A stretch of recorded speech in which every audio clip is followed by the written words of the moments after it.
हाँ जी,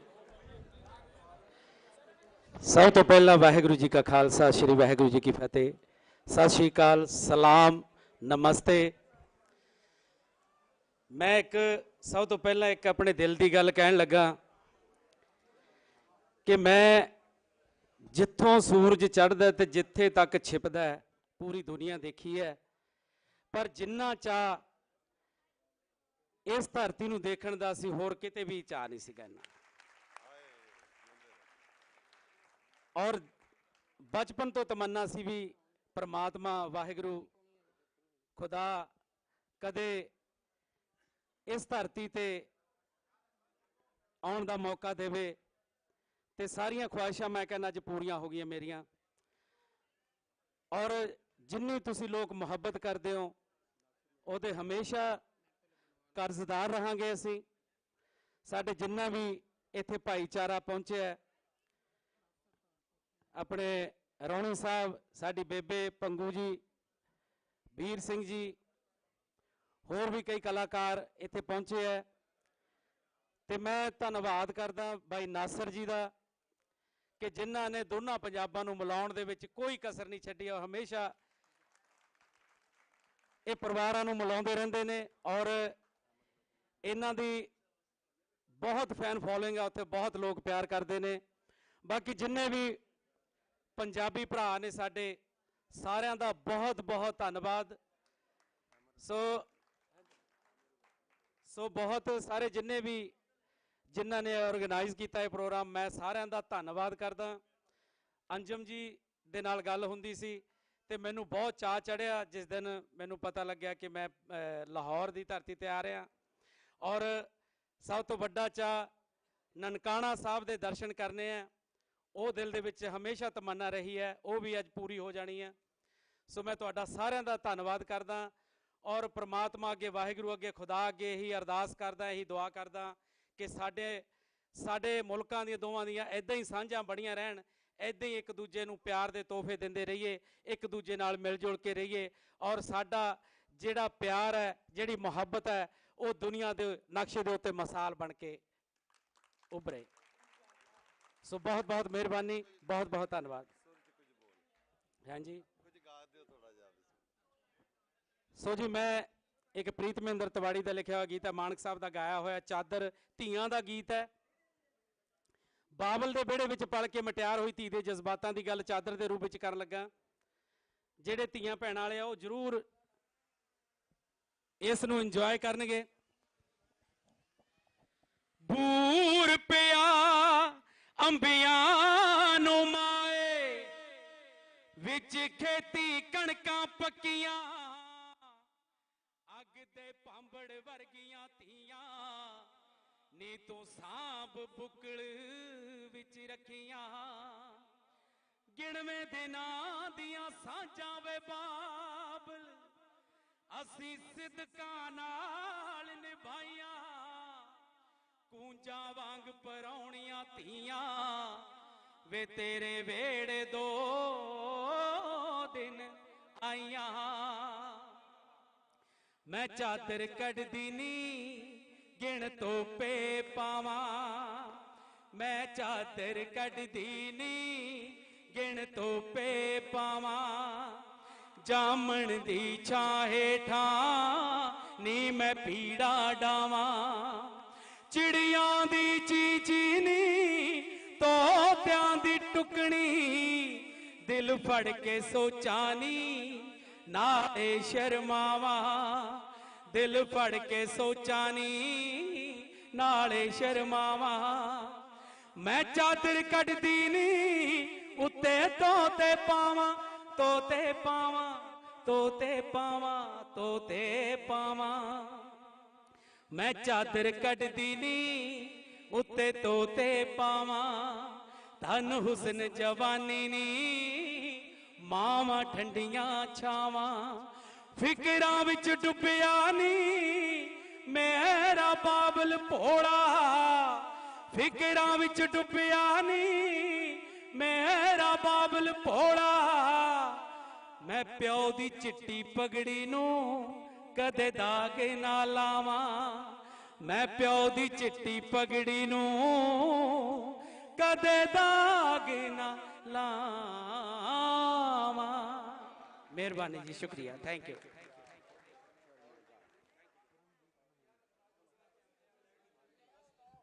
मानयोग करमजीत अनमोल जी होरां दे जज्बे एहसास साझा दा सुनेहा सानू बहुत वधिया लगा, दिल खुश होया।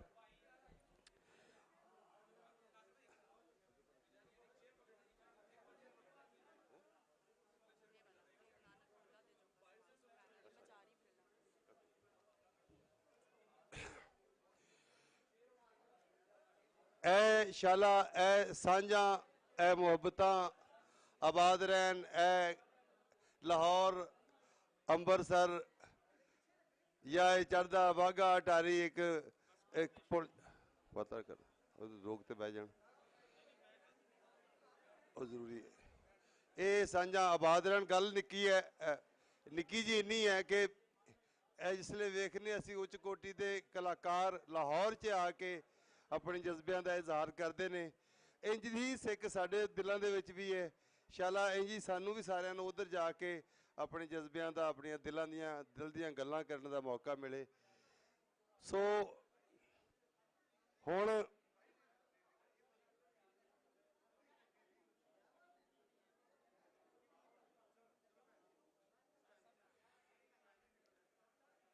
दोस्तों जिस तरह इंज तुसी पैक हो के खड़े हो, बंदा बह के पैक हो जाता, पर नहीं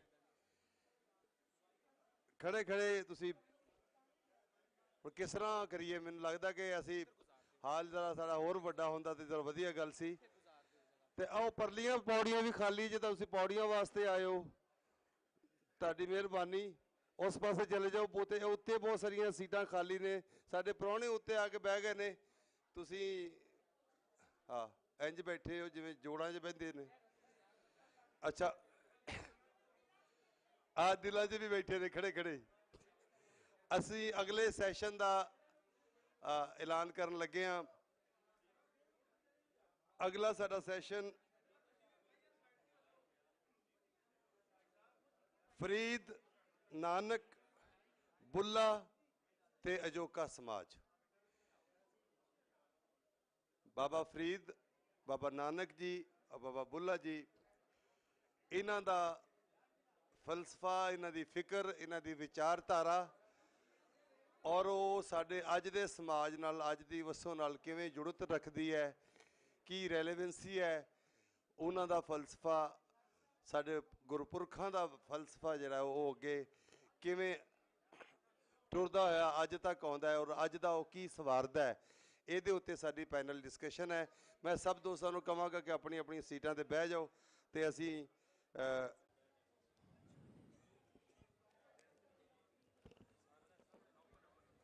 कल्याण सिंह कल्याण जी कोल बैठे हुए ने ते मैं अपनी गल जिहड़ी है वो शुरू ते बाबा फरीद जी की जिंदगी, बाबा फरीद जी का फलसफा और बाबा फरीद जी ते बाबा फरीद जी की जिंदगी, बाबा फरीद जी का फलसफा और बाबा फरीद जी के जड़े अशलोक और बाबा फरीद जी का जड़ा कलाम सानू मिलिया ते किंज मिलिया, इहदे उत्ते मसूद खालिद साहब जरा रोशनी चानन पाओ जी, अपनी गल करो।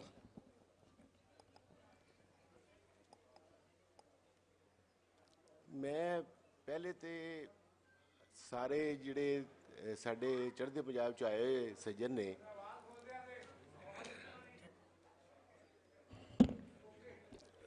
जिहड़े चढ़दे पंजाब च आए सारे मित्र, जिहड़ियां साडियां भैणां ने, उन्होंने जी आयां नूं कहना। बाबा फरीद जी उत्ते सब नालों पहली गल जिहड़ी है ना जी, असी बाबा फरीद दे विचारां नूं हुण तक जिहड़ा जाणिआ है या जिहड़ा बाबा फरीद दे विचारां दी पछाण कीती है या वो है उन्हां दे शलोकां राहीं कीती। उन्हां दे शलोकां नूं ही अज तक इन्नी क मानता दित्ती गई है कि वो जदों ग्रंथ साहब विच लाए गए सारे सारे शलोक, तो ज़ाहिर एक तो अमर हो गया, क्यामत तक उहदे विच आ गए। लेकिन उन्हें जिहड़ी उन्हां दे राहीं शलोकां दे राहीं हुण तक साडी बाबा फरीद की जिहड़ी पछाण है या उन्हां दा जिहड़ा फलसफा है, उन्हां दी जिहड़ी जानकारी है, सानू उन्हां शलोकां दी तशरीहां राहीं मिलदी है। और वो शलोक जिहड़े ने ਉਹਨਾਂ ਦੀ ਤਸ਼ਰੀਹ ਕੀਤੀ ਹੈ ਬਹੁਤ ਸਾਰੇ ਲੋਕਾਂ ਨੇ। ਮਸਲਨ ਜਿਹਨੇ ਬਾਣੀ ਦੀ ਵਿਆਖਿਆ ਕੀਤੀ ਹੈ, ਉਹਨੇ ਸ਼ਲੋਕਾਂ ਦੀ ਤਸ਼ਰੀਹ ਕੀਤੀ ਹੈ, ਉਹਦੇ ਉੱਤੇ ਇੱਕ ਧਰਮ ਦੀ ਇੱਕ ਛਾਪ ਹੈ। ਅਗਰ ਇੱਕ ਪ੍ਰੋਫੈਸਰ ਕਿਸ਼ਨ ਸਾਹਿਬ ਨੇ ਜਿਨ੍ਹਾਂ ਪਛਾਤਾ ਸੱਚ, ਉਹਨਾਂ ਨੇ ਤਸ਼ਰੀਹ ਕੀਤੀ, ਉਹਨਾਂ ਨੇ ਇੱਕ ਮਾਰਕਸਵਾਦੀ ਲਾਈਨ ਦੇ ਉੱਤੇ ਕੀਤੀ ਹੈ। ਆਸਫ ਖਾਨ ਉਹਨਾਂ ਨੇ ਕੀਤੀ, ਹੋਰ ਬਹੁਤ ਸਾਰੇ ਲੋਕਾਂ ਨੇ ਜਿਹੜੀ ਤਸ਼ਰੀਹ ਕੀਤੀ ਹੈ ਬਾਬਾ ਫਰੀਦ ਦੀ, ਜਿਹੜੀ ਵਿਆਖਿਆ ਕੀਤੀ ਹੈ ਸ਼ਲੋਕਾਂ ਦੀ, ਉਹਨਾਂ ਨੇ ਬਾਹਰੋਂ ਆਪਣੀ ਆਪਣੀ ਸੋਚ ਲੈ ਕੇ ਕੀਤੀ ਹੋਈ ਹੈ। ਜਿਹੜੀ ਬਾਬਾ ਫਰੀਦ ਦੀ ਜਿਹੜੀ ਜਾਣਕਾਰੀ ਹੈ, ਬਾਬਾ ਫਰੀਦ ਦੇ ਸ਼ਲੋਕਾਂ ਤੋਂ ਵੱਖ ਵੀ ਇੱਕ ਐਸੀ ਚੀਜ਼ ਹੈ ਜਿਹਦੇ ਉੱਤੇ ਜਿਹਨੂੰ ਕਿ ਅੱਜ ਤੱਕ ਨਹੀਂ ਪਰਖਿਆ ਗਿਆ, ਜਿਹਦੇ 'ਚੋਂ ਸਾਨੂੰ ਅਜੋਕੇ ਸਮਾਜ ਦਾ, ਅਜੋਕੇ ਲੋਕਾਂ ਦੇ ਵਾਸਤੇ ਇੱਕ ਰਹਿਨੁਮਾਈ ਮਿਲ ਸਕਦੀ ਹੈ, ਅਗਵਾਈ ਮਿਲ ਸਕਦੀ ਹੈ। ਉਹ ਨੇ ਉਹਨਾਂ ਦੇ ਕੌਲ, ਯਾਨੀ ਕਿ ਸ਼ਲੋਕਾਂ ਨੂੰ ਅਗਰ ਬਾਬਾ ਫਰੀਦ ਨੂੰ ਬਾਬਾ ਫਰੀਦ ਰਾਹੀਂ ਪਛਾਣਿਆ ਜਾਵੇ, ਉਹਨਾਂ ਦੇ ਕੌਲਾਂ ਰਾਹੀਂ ਪਛਾਣਿਆ ਜਾਵੇ, ਇਹ ਪਛਾਣਿਆ ਜਾਵੇ ਵੀ ਉਹਨਾਂ ਨੇ ਆਪਣੀ ਇਹਨਾਂ ਸ਼ਲੋਕਾਂ ਤੋਂ ਇਲਾਵਾ ਆਪਣੀ ਜ਼ਿੰਦਗੀ ਦੇ ਵਿੱਚ ਕੀ ਕੀਤਾ ਤੇ ਕੀ ਕਿਹਾ, ਤੇ ਆਪਣੇ ਜਮਾਤਖਾਨੇ ਵਿੱਚ ਕਿਸ ਕਿਸਮ ਦੀਆਂ ਕਿਤਾਬਾਂ ਪੜ੍ਹਾਈਆਂ ਤੇ ਕਿਹੜੀਆਂ ਕਿਤਾਬਾਂ ਉਹਨਾਂ ਆਪ ਪੜ੍ਹੀਆਂ, ਤੇ ਉਹਨਾਂ ਦੇ ਸ਼ਲੋਕ ਕੀ ਸਨ, ਉਹਨਾਂ ਦੀ ਗੱਲਬਾਤ ਕੀ ਸੀ, ਤੇ ਉਹ ਸਾਨੂੰ ਇਹ ਵੀ ਨਜ਼ਰ ਆਉਂਦਾ ਹੈ। ਉਹ ਸੀਰੁਲ ਔਲੀਆ ਦੇ ਵਿੱਚ ਮਸਲਨ ਮਿਸਾਲ ਤੋਂ ਇੱਕ ਮਿਸਾਲ ਹੈ ਕਿ ਸੀਰੁਲ ਔਲੀਆ ਦੇ ਵਿੱਚ ਲਿਖਿਆ ਹੈ ਕਿ ਜਦੋਂ ਖਾਜਾ ਨਿਜ਼ਾਮੁਦੀਨ ਔਲੀਆ ਨੂੰ ਉਹਨਾਂ ਨੇ ਆਪਣਾ ਖਿਲਾਫਤਨਾਮਾ ਦਿੱਤਾ, ਤੇ ਉਹਨਾਂ ਨੇ ਕਿਹਾ ਵੀ ਇਹਨੇ ਇਹ ਕਿਤਾਬਾਂ ਮੇਰੇ ਕੋਲ ਪੜ੍ਹੀਆਂ ਨੇ ਜਿਨ੍ਹਾਂ ਦਾ ਅੱਗੇ ਫੈਜ਼ ਦੇ ਸਕਦਾ ਹੈ। ਉਹਨਾਂ ਕਿਤਾਬਾਂ ਦੇ ਵਿੱਚ ਇੱਕ ਕਿਤਾਬ ਜਿਹੜੀ ਹੈ ਉਹਦਾ ਜ਼ਿਕਰ ਹੈ, ਉਹ ਹੈ ਅਲ ਮੁਬਤਦੀ ਵਲ ਮੁਹਤਦੀ। ਉਹ ਜਿਹੜੀ ਕਿਤਾਬ ਹੈ ਉਹ ਖਾਲਿਸਤਨ ਅਕਲੀ ਫਲਸਫੇ ਦੇ ਉੱਤੇ ਹੈ, ਉਹ ਖਾਲਿਸਤਨ ਮੁਤਜ਼ਿਲਾ ਉੱਤੇ, ਉਹਨਾਂ ਦੀ ਬਹਿਸ ਉੱਤੇ ਹੈ।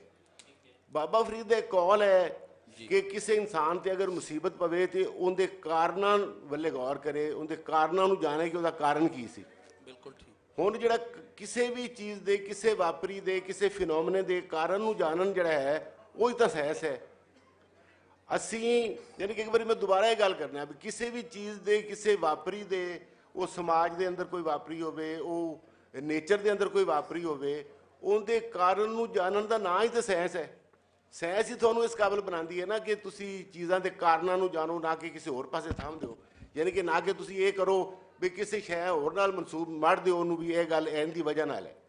ਇਸ ਵਾਸਤੇ ਅਸੀਂ ਮੇਰਾ ਇੱਕ ਯਾਨੀ ਕਿ ਅੱਜ ਕੱਲ੍ਹ ਦੇ ਨੌਜਵਾਨਾਂ ਨੂੰ ਖਾਸ ਤੌਰ 'ਤੇ ਅੱਜ ਕੱਲ੍ਹ ਨਵੇਂ ਸੂਝਵਾਨਾਂ ਨੂੰ, ਖੋਜਕਾਰਾਂ ਨੂੰ ਇਹ ਮੇਰੀ ਬੇਨਤੀ ਹੈ ਕਿ ਉਹ ਬਾਬਾ ਸਾਹਿਬ ਦੇ ਸ਼ਲੋਕਾਂ ਨੂੰ ਵੀ ਪੜ੍ਹਨ ਜੀ, ਔਰ ਉਹ ਕਿਤਾਬਾਂ ਪੜ੍ਹਨ ਜਿਹੜੀਆਂ ਕਿ ਕਿਤਾਬਾਂ ਉਹਨਾਂ ਨੇ ਆਪਣੇ ਜਮਾਤਖਾਨੇ 'ਚ ਪੜ੍ਹਾਈਆਂ ਲੋਕਾਂ ਨੂੰ।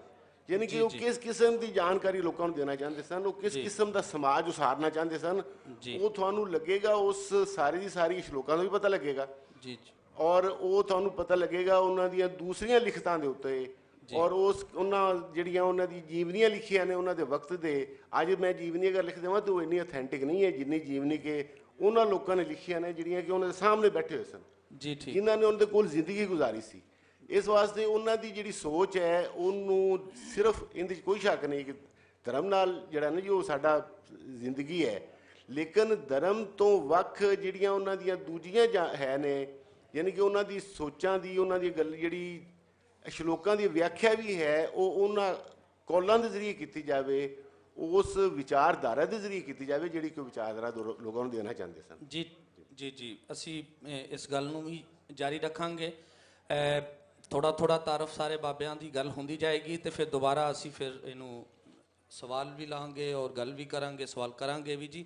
ਇਸ ਤੋਂ ਬਾਅਦ ਜੀ ਬਾਬਾ ਨਾਨਕ ਜੀ ਦੀ ਅਗਰ ਅਸੀਂ ਗੱਲ ਕਰੀਏ ਤੇ ਬਾਬਾ ਨਾਨਕ ਜੀ ਰਾਏ ਤਲਵੰਡੀ ਜਿਹੜੇ ਅੱਜ ਨਨਕਾਣਾ ਸਾਹਿਬ ਹੈ ਇੱਥੇ ਪੈਦਾ ਹੋਏ ਸਨ ਤੇ ਕਰਤਾਰਪੁਰ ਜਿਹੜੇ ਸਨ ਉਹ ਪੂਰੇ ਹੋਏ ਤੇ ਉੱਥੇ ਹੀ ਆਪਣੇ ਆਖਰੀ ਦਿਹਾੜ ਗੁਜ਼ਾਰੇ।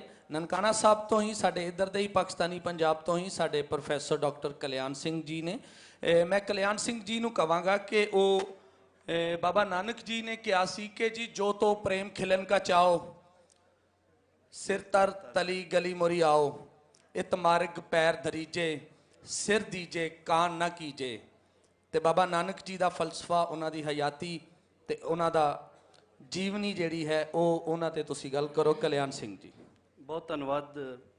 ਮੈਂ ਇੱਕ ਗੱਲ ਦੱਸਦਾ ਜਾਵਾਂ ਖਾਸ ਤੌਰ ਤੇ ਲਹਿੰਦੇ ਪੰਜਾਬ ਨੂੰ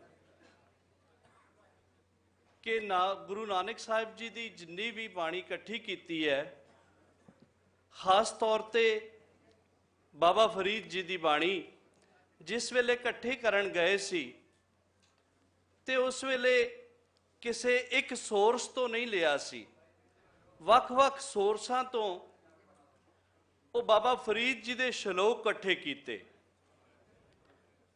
ਔਰ ਇਕੱਠੇ ਕਰਨ ਤੋਂ ਇਹ ਨਹੀਂ ਹੈ ਕਿ ਇੱਕ ਹੀ ਬਾਣੀ ਤੱਕ ਰਹੇ ਨੇ। ਫਿਰ ਬਾਬਾ ਫਰੀਦ ਜੀ ਉਸ ਤੋਂ ਬਾਅਦ ਭਗਤ ਕਬੀਰ ਜੀ ਦੇ ਸ਼ਲੋਕਾਂ ਨੂੰ ਤੇ ਉਹਨਾਂ ਦੀ ਹੋਰ ਇਲਾਹੀ ਬਾਣੀ ਨੂੰ, ਇਸ ਤਰ੍ਹਾਂ ਹੀ ਭਗਤ ਨਾਮਦੇਵ ਜੀ ਦੀ ਬਾਣੀ ਨੂੰ, ਭਗਤ ਗੁਰਦਾਸ ਜੀ ਦੀ ਬਾਣੀ ਨੂੰ ਉਹਨਾਂ ਨੇ ਇੱਕ ਕਿਸਮ ਦਾ ਇਕੱਠਾ ਕੀਤਾ।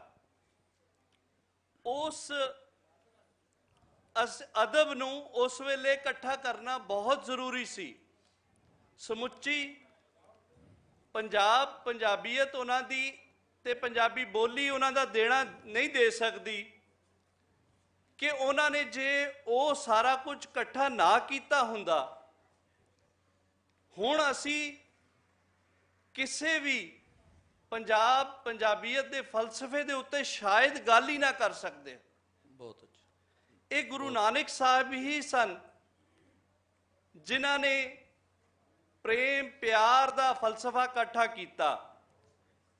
ਇਹ ਨਹੀਂ ਵੇਖਿਆ ਕਿ ਬਾਬਾ ਫਰੀਦ ਜੀ ਮੁਸਲਮਾਨ ਸਨ, ਇਹ ਨਹੀਂ ਵੇਖਿਆ ਕਿ ਭਗਤ ਕਬੀਰ ਜੀ ਹਿੰਦੂ ਸਨ ਜਾਂ ਕਿਸੇ ਹੋਰ ਜਾਤੀ ਦੇ ਸਨ, ਬਲਕਿ ਸਾਰਾ ਵਸੇਬ, ਸਾਰੀ ਰਹਿਤਲ ਦੇ ਵਿੱਚੋਂ ਇਹ ਫਲਸਫਾ ਇਕੱਠਾ ਕਰਕੇ ਅਜੋਕੇ ਸਮਾਜ ਨੂੰ ਦੇਣ ਦਾ ਮਤਲਬ ਹੀ ਇਹੋ ਹੀ ਸੀ ਕਿ ਇਸ ਇਲਾਹੀ ਫਲਸਫੇ ਦੇ ਉੱਤੇ ਚੱਲਣਾ ਬਹੁਤ ਜ਼ਰੂਰੀ ਹੈ। ਜਿਸ ਵੇਲੇ ਉਹਨਾਂ ਨੇ ਬੇਸ਼ੱਕ ਅਵਤਾਰ ਧਾਰਿਆ ਨਨਕਾਣਾ ਸਾਹਿਬ ਦੇ ਵਿੱਚ, ਪਰ ਕਰਤਾਰਪੁਰ ਦੁਨੀਆ ਦੀ ਉਹ ਪਹਿਲੀ ਪੰਜਾਬੀ ਯੂਨੀਵਰਸਿਟੀ ਹੈ ਜਿੱਥੇ ਜਾ ਕੇ ਉਹਨਾਂ ਨੇ ਉਸ ਇਲਾਹੀ ਬਾਣੀ ਦਾ ਜਿਹੜਾ ਅਮਲੀ ਤੌਰ ਤੇ ਚੱਲਣਾ ਜਿਹੜਾ ਹੈ ਉਹ ਸਿਖਾਇਆ ਹੈ।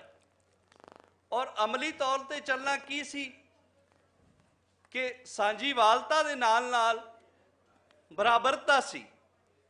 ਜਿੱਥੇ ਸਾਂਝੀਵਾਲਤਾ ਹੋਏਗੀ ਉੱਥੇ ਬਰਾਬਰਤਾ ਹੋਏਗੀ। ਅੱਜ ਵੀ ਸਾਡਾ ਸਮਾਜ ਜਿਹੜਾ ਹੈ ਊਚ ਨੀਚ ਦੇ ਉਹਦੇ ਵਿੱਚ ਵੰਡਿਆ ਹੋਇਆ ਹੈ। ਮੈਂ ਸਿਰਫ ਇੱਕ ਗੁਰਬਾਣੀ ਦੀ ਤੁਕ ਦਾ ਦੱਸਦਾ ਜਾਵਾਂ ਕਿ ਗੁਰੂ ਸਾਹਿਬ ਦਾ ਫਰਮਾਨ ਹੈ, ਨੀਚਾਂ ਅੰਦਰ ਨੀਚ ਜਾਤ, ਨੀਚਾਂ ਅੰਦਰ ਨੀਚ ਜਾਤ, ਨੀਚੀ ਹੂੰ ਅਤ ਨੀਚ, ਨਾਨਕ ਤਿਨ ਕੈ ਸੰਗ ਸਾਥ, ਵੱਡਿਆ ਸਿਉ ਕਿਆ ਰੀਸ। ਬਹੁਤ ਅੱਛੇ, ਬਹੁਤ ਜ਼ਬਰਦਸਤ। ਤੇ ਇੱਕ ਚੀਜ਼ ਮੈਂ ਦੁਬਾਰਾ ਦੱਸਾਂ ਦੋਸਤਾਂ ਨੂੰ ਕਿ ਬਾਬਾ ਫਰੀਦ ਜੀ ਦਾ ਜਿਵੇਂ ਕਿ ਵੇਲਾ ਜਿਹੜਾ ਹੈ ਗਿਆਸੁਦੀਨ ਬਲਬਨ ਦਾ ਦੌਰ ਸੀ, ਐਵੇਂ ਮੈਂ ਦੱਸ ਦੇਵਾਂ ਕਿ ਜਿਹੜਾ ਬਾਬਾ ਨਾਨਕ ਜੀ ਦਾ ਜਿਹੜਾ ਵੇਲਾ ਹੈ ਇਹ ਲੋਧੀ ਖਾਨਦਾਨ ਦਾ ਦੌਰ ਹੈ। ਔਰ ਲੋਧੀ ਖਾਨਦਾਨ ਦੇ ਤਿੰਨੇ ਟਨਿਓਰ ਉਹਨਾਂ ਨੇ ਹੰਡਾਏ। ਉਸ ਤੋਂ ਬਾਅਦ ਬਾਬਰ ਬਾਦਸ਼ਾਹ, ਔਰ ਫਿਰ ਬਾਬਰ ਦੇ ਬਾਰੇ ਬਾਬਾ ਨਾਨਕ ਜੀ ਦਾ ਇਹ ਕਹਿਣਾ ਕਿ ਪਾਪ ਦੀ ਜੰਜ ਲੈ ਕੇ ਕਾਬਲੋਂ ਧਾਇਆ। ਇਸ ਦੇ ਉੱਤੇ ਵੀ ਗੱਲ ਕਰਾਂਗੇ ਅਸੀਂ ਕਿ ਪਾਪ ਦੀ ਜੰਜ ਨੂੰ ਬਾਬਾ ਨਾਨਕ ਜੀ ਨੇ ਬਾਬਰ ਔਰ ਪਾਣੀਪਤ ਦੀਆਂ ਲੜਾਈਆਂ ਜਿਹੜੀਆਂ ਹੋ ਰਹੀਆਂ ਨੇ ਇਸ ਤੇ ਵੀ ਗੱਲ ਹੋਏਗੀ। ਮੈਂ ਥੋੜੀ ਜੀ ਝਾਤ ਬਾਬਾ ਬੁੱਲੇ ਸ਼ਾਹ ਹੋਰਾਂ ਦਾ ਜਿਹੜਾ ਵੇਲਾ ਹੈ ਇਹ ਔਰੰਗਜ਼ੇਬ ਆਲਮਗੀਰ ਦਾ ਵੇਲਾ ਹੈ। ਔਰੰਗਜ਼ੇਬ ਆਲਮਗੀਰ ਦਾ ਜਿਹੜਾ ਦੌਰ ਹੈ ਉਹ ਬਾਬਾ ਜੀ ਦਾ ਦੌਰ ਹੈ। ਬਲਕਿ ਜਦੋਂ ਔਰੰਗਜ਼ੇਬ ਮਰਿਆ ਹੈ ਉਸ ਵੇਲੇ ਬਾਬਾ ਜੀ 27 ਵਰਿਆਂ ਦੇ ਸਨ। ਬਾਬਾ ਬੁੱਲੇ ਸ਼ਾਹ ਹੋਰਾਂ ਦਾ ਜਿਹੜਾ ਦੌਰ ਹੈ ਉਹ 1680 ਤੋਂ ਲੈ ਕੇ 1757 ਤੱਕ ਹੈ। ਤੇ ਬਾਬਾ ਬੁੱਲੇ ਸ਼ਾਹ ਹੋਰਾਂ ਦਾ ਜਿਹੜਾ ਜੀਵਨ ਪਾਂਡੋਕੀ 'ਚ ਜੰਮੇ ਔਰ ਕਸੂਰ ਦੇ ਵਿੱਚ ਉਹਨਾਂ ਦਾ ਮਜ਼ਾਰ ਸ਼ਰੀਫ ਹੈ। ਬਾਬਾ ਬੁੱਲੇ ਸ਼ਾਹ ਦਾ ਜਿਹੜਾ ਜੀਵਨ, ਉਹਨਾਂ ਦਾ ਫਲਸਫਾ, ਉਹਨਾਂ ਦੀ ਹਯਾਤੀ ਦੇ ਬਾਰੇ ਮੈਂ ਚੌਧਰੀ ਮਨਜ਼ੂਰ ਸਾਹਿਬ ਨੂੰ ਕਹਾਂਗਾ ਕਿ ਉਹ ਗੱਲ ਕਰਨ ਜੀ।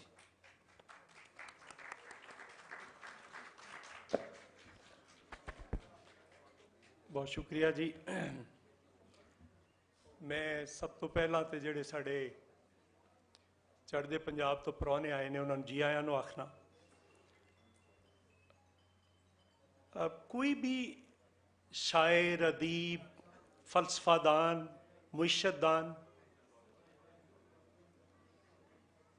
ਜਿਹਨੂੰ ਅਸੀਂ ਕਹਿੰਦੇ ਹਾਂ ਕਿ ਉਹ ਵੱਡਾ ਫਲਸਫਾਦਾਨ ਹੈ ਜਾਂ ਸ਼ਾਇਰ ਹੈ ਜਾਂ ਅਦੀਬ ਹੈ ਜਾਂ ਮੁਇਸ਼ਦਾਨ ਹੈ ਜਾਂ ਸਾਇੰਸਦਾਨ ਹੈ, ਉਹ ਹੁੰਦਾ ਜਿਹੜਾ ਹਰ ਵੇਲੇ ਦਾ ਹੋਵੇ, ਹਰ ਅਹਿਦ ਦਾ ਹੋਵੇ।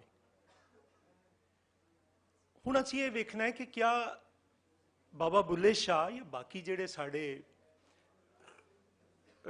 ਸੂਫੀ ਬਜ਼ੁਰਗ ਹੋਏ ਨੇ ਜੀ, ਉਹ ਸਿਰਫ ਆਪਣੇ ਅਹਿਦ ਦੇ ਸਨ ਜਾਂ ਅੱਜ ਦੇ ਅਜੂਕਾ ਸਮਾਜ ਜਿਹੜਾ ਅੱਜ ਦੀ ਅਸੀਂ ਗੱਲ ਕਰਨੇ ਆ ਜੀ ਜੀ ਇਹਦੇ ਵਿੱਚ ਵੀ ਉਹ ਰੈਲੇਵੈਂਟ ਹੈ ਨੇ ਜਾਂ ਨਹੀਂ ਹੈ ਨੇ? ਜੀ।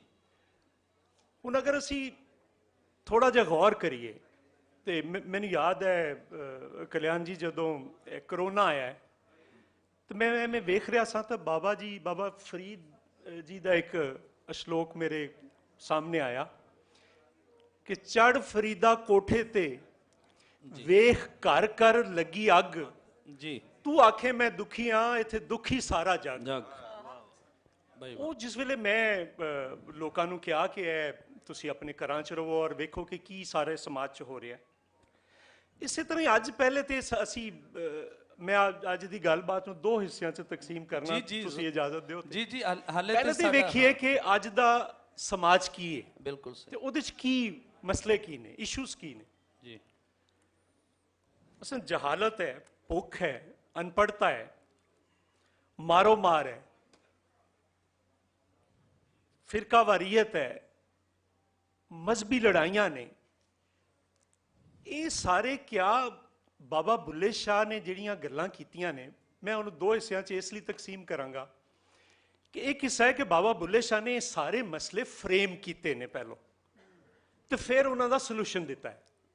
ਸਿਰਫ ਇਹ ਨਹੀਂ ਹੈ ਕਿ ਉਹਨਾਂ ਸਿਰਫ ਕੋਈ ਇੱਕ ਗੱਲ ਕੀਤੀ ਹੈ, ਫਿਰ ਉਹ ਗੱਲ ਅਧੂਰੀ ਹੋ ਜਾਂਦੀ। ਆਪਣੀਆਂ ਕਾਫੀਆਂ ਰਾਹੀਂ ਉਹ ਇਹ ਸਾਰੀਆਂ ਗੱਲਾਂ ਕਰਦੇ ਨੇ। ਦਰ ਖੁੱਲਾ ਹਸ਼ਰ ਅਜ਼ਾਬ ਦਾ, ਜੀ ਬੁਰਾ ਹਾਲ ਹੋਇਆ ਪੰਜਾਬ ਦਾ। ਤੇ ਜੇ ਅਸੀਂ ਸਿਰਫ ਪੰਜਾਬ ਤੱਕ ਇਹਨੂੰ ਰੱਖ ਲਈਏ ਤੇ ਫਿਰ ਹੋਰ ਗੱਲ ਹੈ, ਤੇ ਜੇ ਪੰਜਾਬ ਨੂੰ ਅਸੀਂ ਸਿੰਬੋਲਾਈਜ਼ ਕਰ ਲਈਏ ਤੇ ਸਾਰੀ ਦੁਨੀਆ ਦੇ ਸਮਾਜ ਨੂੰ ਵੇਖੀਏ, ਪੂਰੀ ਲੋਕਾਈ ਨੂੰ ਵੇਖੀਏ, ਤੇ ਫਿਰ ਤੇ ਹਰ ਥਾਵੇਂ ਦਰ ਖੁੱਲਾ ਹਸ਼ਰ ਅਜ਼ਾਬ ਦਾ। ਇਸੇ ਤਰ੍ਹਾਂ ਹੀ ਜੇ ਅਸੀਂ ਅੱਗੇ ਚੱਲੀਏ,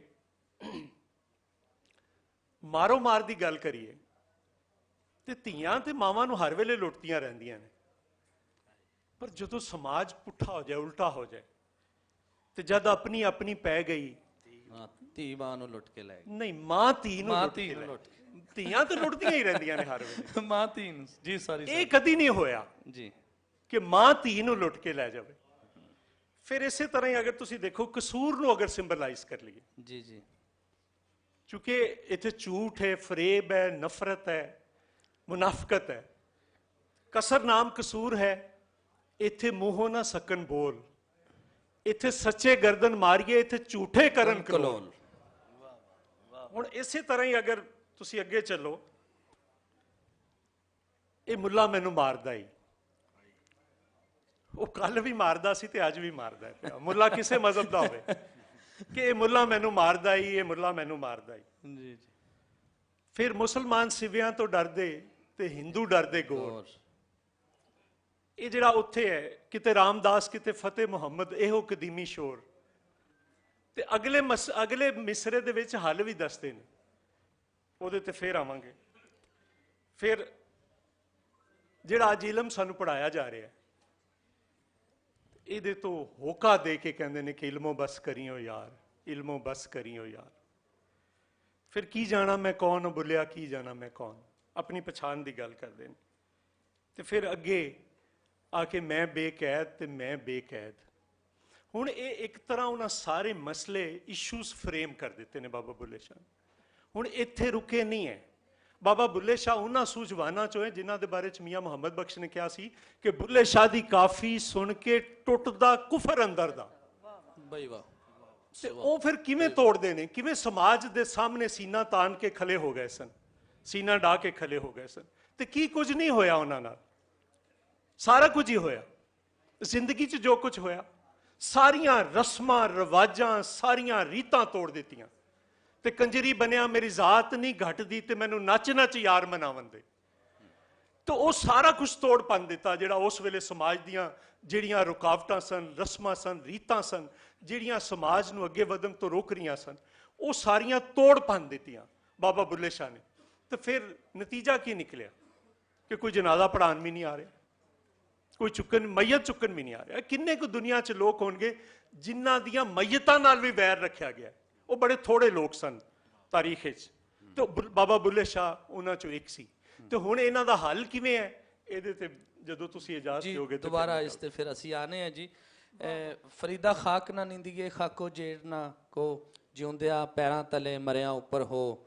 ਤੇ ਬਾਬਾ ਨਾਨਕ ਜੀ ਨੇ ਕਿਹਾ ਸੀ ਕਿ ਹੂੰ ਡਾਡੀ ਵਿਕਾਰ ਕਾਰੇ ਲਾਇਆ, ਤੇ ਬੁੱਲੇ ਸ਼ਾਹ ਨੇ ਕਿਹਾ ਸੀ ਕਿ ਉਲਟੇ ਹੋਰ ਜ਼ਮਾਨੇ ਆਏ ਤਾਂ ਮੈਂ ਭੇਦ ਸਜਣ ਦੇ ਪਾਏ। ਤੇ ਉਲਟੇ ਜ਼ਮਾਨੇ ਕੀ ਨੇ ਔਰ ਗੱਲਾਂ ਕੀ ਨੇ ਜੀ? ਮੈਂ ਮੈਮ ਸੁਗਰਾ ਸਦਵ ਜੀ ਨੂੰ ਕਹਾਂਗਾ ਕਿ ਜੀ ਉਹ ਵੀ ਗੱਲ ਕਰਨ ਔਰ ਤਿੰਨਾਂ ਬਾਬਿਆਂ ਤੇ, ਕਿਉਂਕਿ ਸਾਡਾ ਜਿਹੜਾ ਪੰਜਾਬ ਹੈ ਛੇਤੀ ਕੀਤੇ ਕਿਸੇ ਨੂੰ ਬਾਬਾ ਤਸਲੀਮ ਨਹੀਂ ਕਰਦਾ, ਤੇ ਜਿਹਨੂੰ ਕਰ ਲਵੇ ਫਿਰ ਉਹ ਬਾਬਾ ਕੁਡਾਡਾ ਬਾਬਾ ਹੀ ਹੁੰਦਾ। ਤੇ ਤਿੰਨ ਬਾਬੇ ਨੇ ਜਿਹੜੇ ਬਾਬਾ ਬੁੱਲੇ ਸ਼ਾਹ, ਬਾਬਾ ਨਾਨਕ ਜੀ ਔਰ ਬਾਬਾ ਫਰੀਦ ਜੀ, ਤੇ ਤੁਸੀਂ ਤਿੰਨਾਂ ਤੇ ਝਾਤ ਪਾਓ ਜੀ। ਬਹੁਤ ਸ਼ੁਕਰੀਆ, ਬੜੀ ਮੁਹੱਬਤ। ਸਭ ਤੋਂ ਪਹਿਲਾਂ ਤੇ ਅਹਿਮਦ ਰਜ਼ਾ ਵੱਟੂ ਲਈ ਬੜੀਆਂ ਦੁਆਵਾਂ ਕਿ ਜਿਨੇ ਇਤਨੇ ਪੰਜਾਬੀ ਇਕੱਠੇ ਕੀਤੇ ਨੇ ਔਰ ਐਡੀ ਰੌਣਕ ਲਾਈ ਹੈ। ਜ਼ੋਰਦਾਰ ਤਾੜੀਆਂ ਜੀ ਅਹਿਮਦ ਰਜ਼ਾ ਵੱਟੂ ਜੀ ਲਈ ਔਰ ਭਾਈ ਨਾਸਰ ਢਿੱਲੋਂ ਜੀ ਲਈ। ਬਜ਼ਮੀ ਸਾਹਿਬ, ਜਿਹੜਾ ਤੁਹਾਡਾ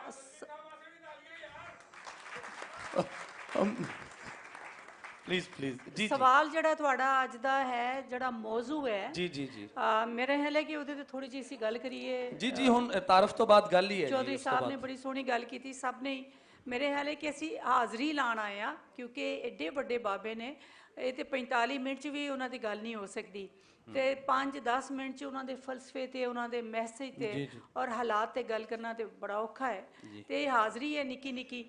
ਤੇ ਪਹਿਲੀ ਗੱਲ ਤੇ ਇਹ ਹੈ ਕਿ ਜਿਹੜੀ ਅਸੀਂ ਅੱਜ ਗੱਲ ਕਰ ਰਹੇ ਹਾਂ ਕਿ ਇਹ ਵੱਡੇ ਜਿਹੜੇ ਸਾਡੇ ਤਿੰਨ ਬਾਬੇ ਨੇ ਔਰ ਅਜੋਕਾ ਸਮਾਜ, ਕਿ ਪੰਜਾਬ ਦੀ ਇੱਕ ਐਸੀ ਧਰਤੀ ਹੈ ਕਿ ਜਿਹੜੀ ਸੂਫੀਆਂ ਦੀ ਧਰਤੀ ਹੈ ਜੀ। ਅਗਰ ਇੱਥੇ ਇਸਲਾਮ ਦੀ ਅਸੀਂ ਗੱਲ ਕਰਨੇ, ਉਹ ਵੀ ਸੂਫੀਆਂ ਕਾਰਨ ਆਇਆ, ਲੇਕਿਨ ਅੱਜ ਦਾ ਜਿਹੜਾ ਪੰਜਾਬ ਹੈ, ਜਿਹੜਾ ਸੂਫੀਆਂ ਦੀ ਤਾਲੀਮਾਤ ਔਰ ਦਾਨਿਸ਼ ਦੀ ਵਜ੍ਹਾ ਤੋਂ ਵਜੂਦ ਚਾਹੁੰਦਾ ਹੈ, ਉਹਨਾਂ ਦੀਆਂ ਕਦਰਾਂ ਨੂੰ ਲੈ ਕੇ ਟੁਰਦਾ, ਉਹ ਮੌਲਵੀਆਂ ਦੇ ਭਾਅ ਪਿਆ ਹੋਇਆ ਹੈ ਔਰ ਉਹ ਸੋਚ ਦੇ ਭਾਅ ਪਿਆ ਹੈ। ਜਿਹੜੀ ਸੋਚ ਜਿਹੜੀ ਹੈ ਉਹ ਅੱਗੇ ਟੁਰਨ ਵਾਲੀ ਨਹੀਂ ਹੈ, ਜਿਹੜੀ ਸੋਚ ਤਰੱਕੀ ਵਾਲੀ ਨਹੀਂ, ਇਨਸਾਨੀਅਤ ਵਾਲੀ ਨਹੀਂ, ਰਵਾਦਾਰੀ ਵਾਲੀ ਨਹੀਂ, ਮੁਹੱਬਤ ਵਾਲੀ ਨਹੀਂ, ਜੋੜਨ ਵਾਲੀ ਨਹੀਂ।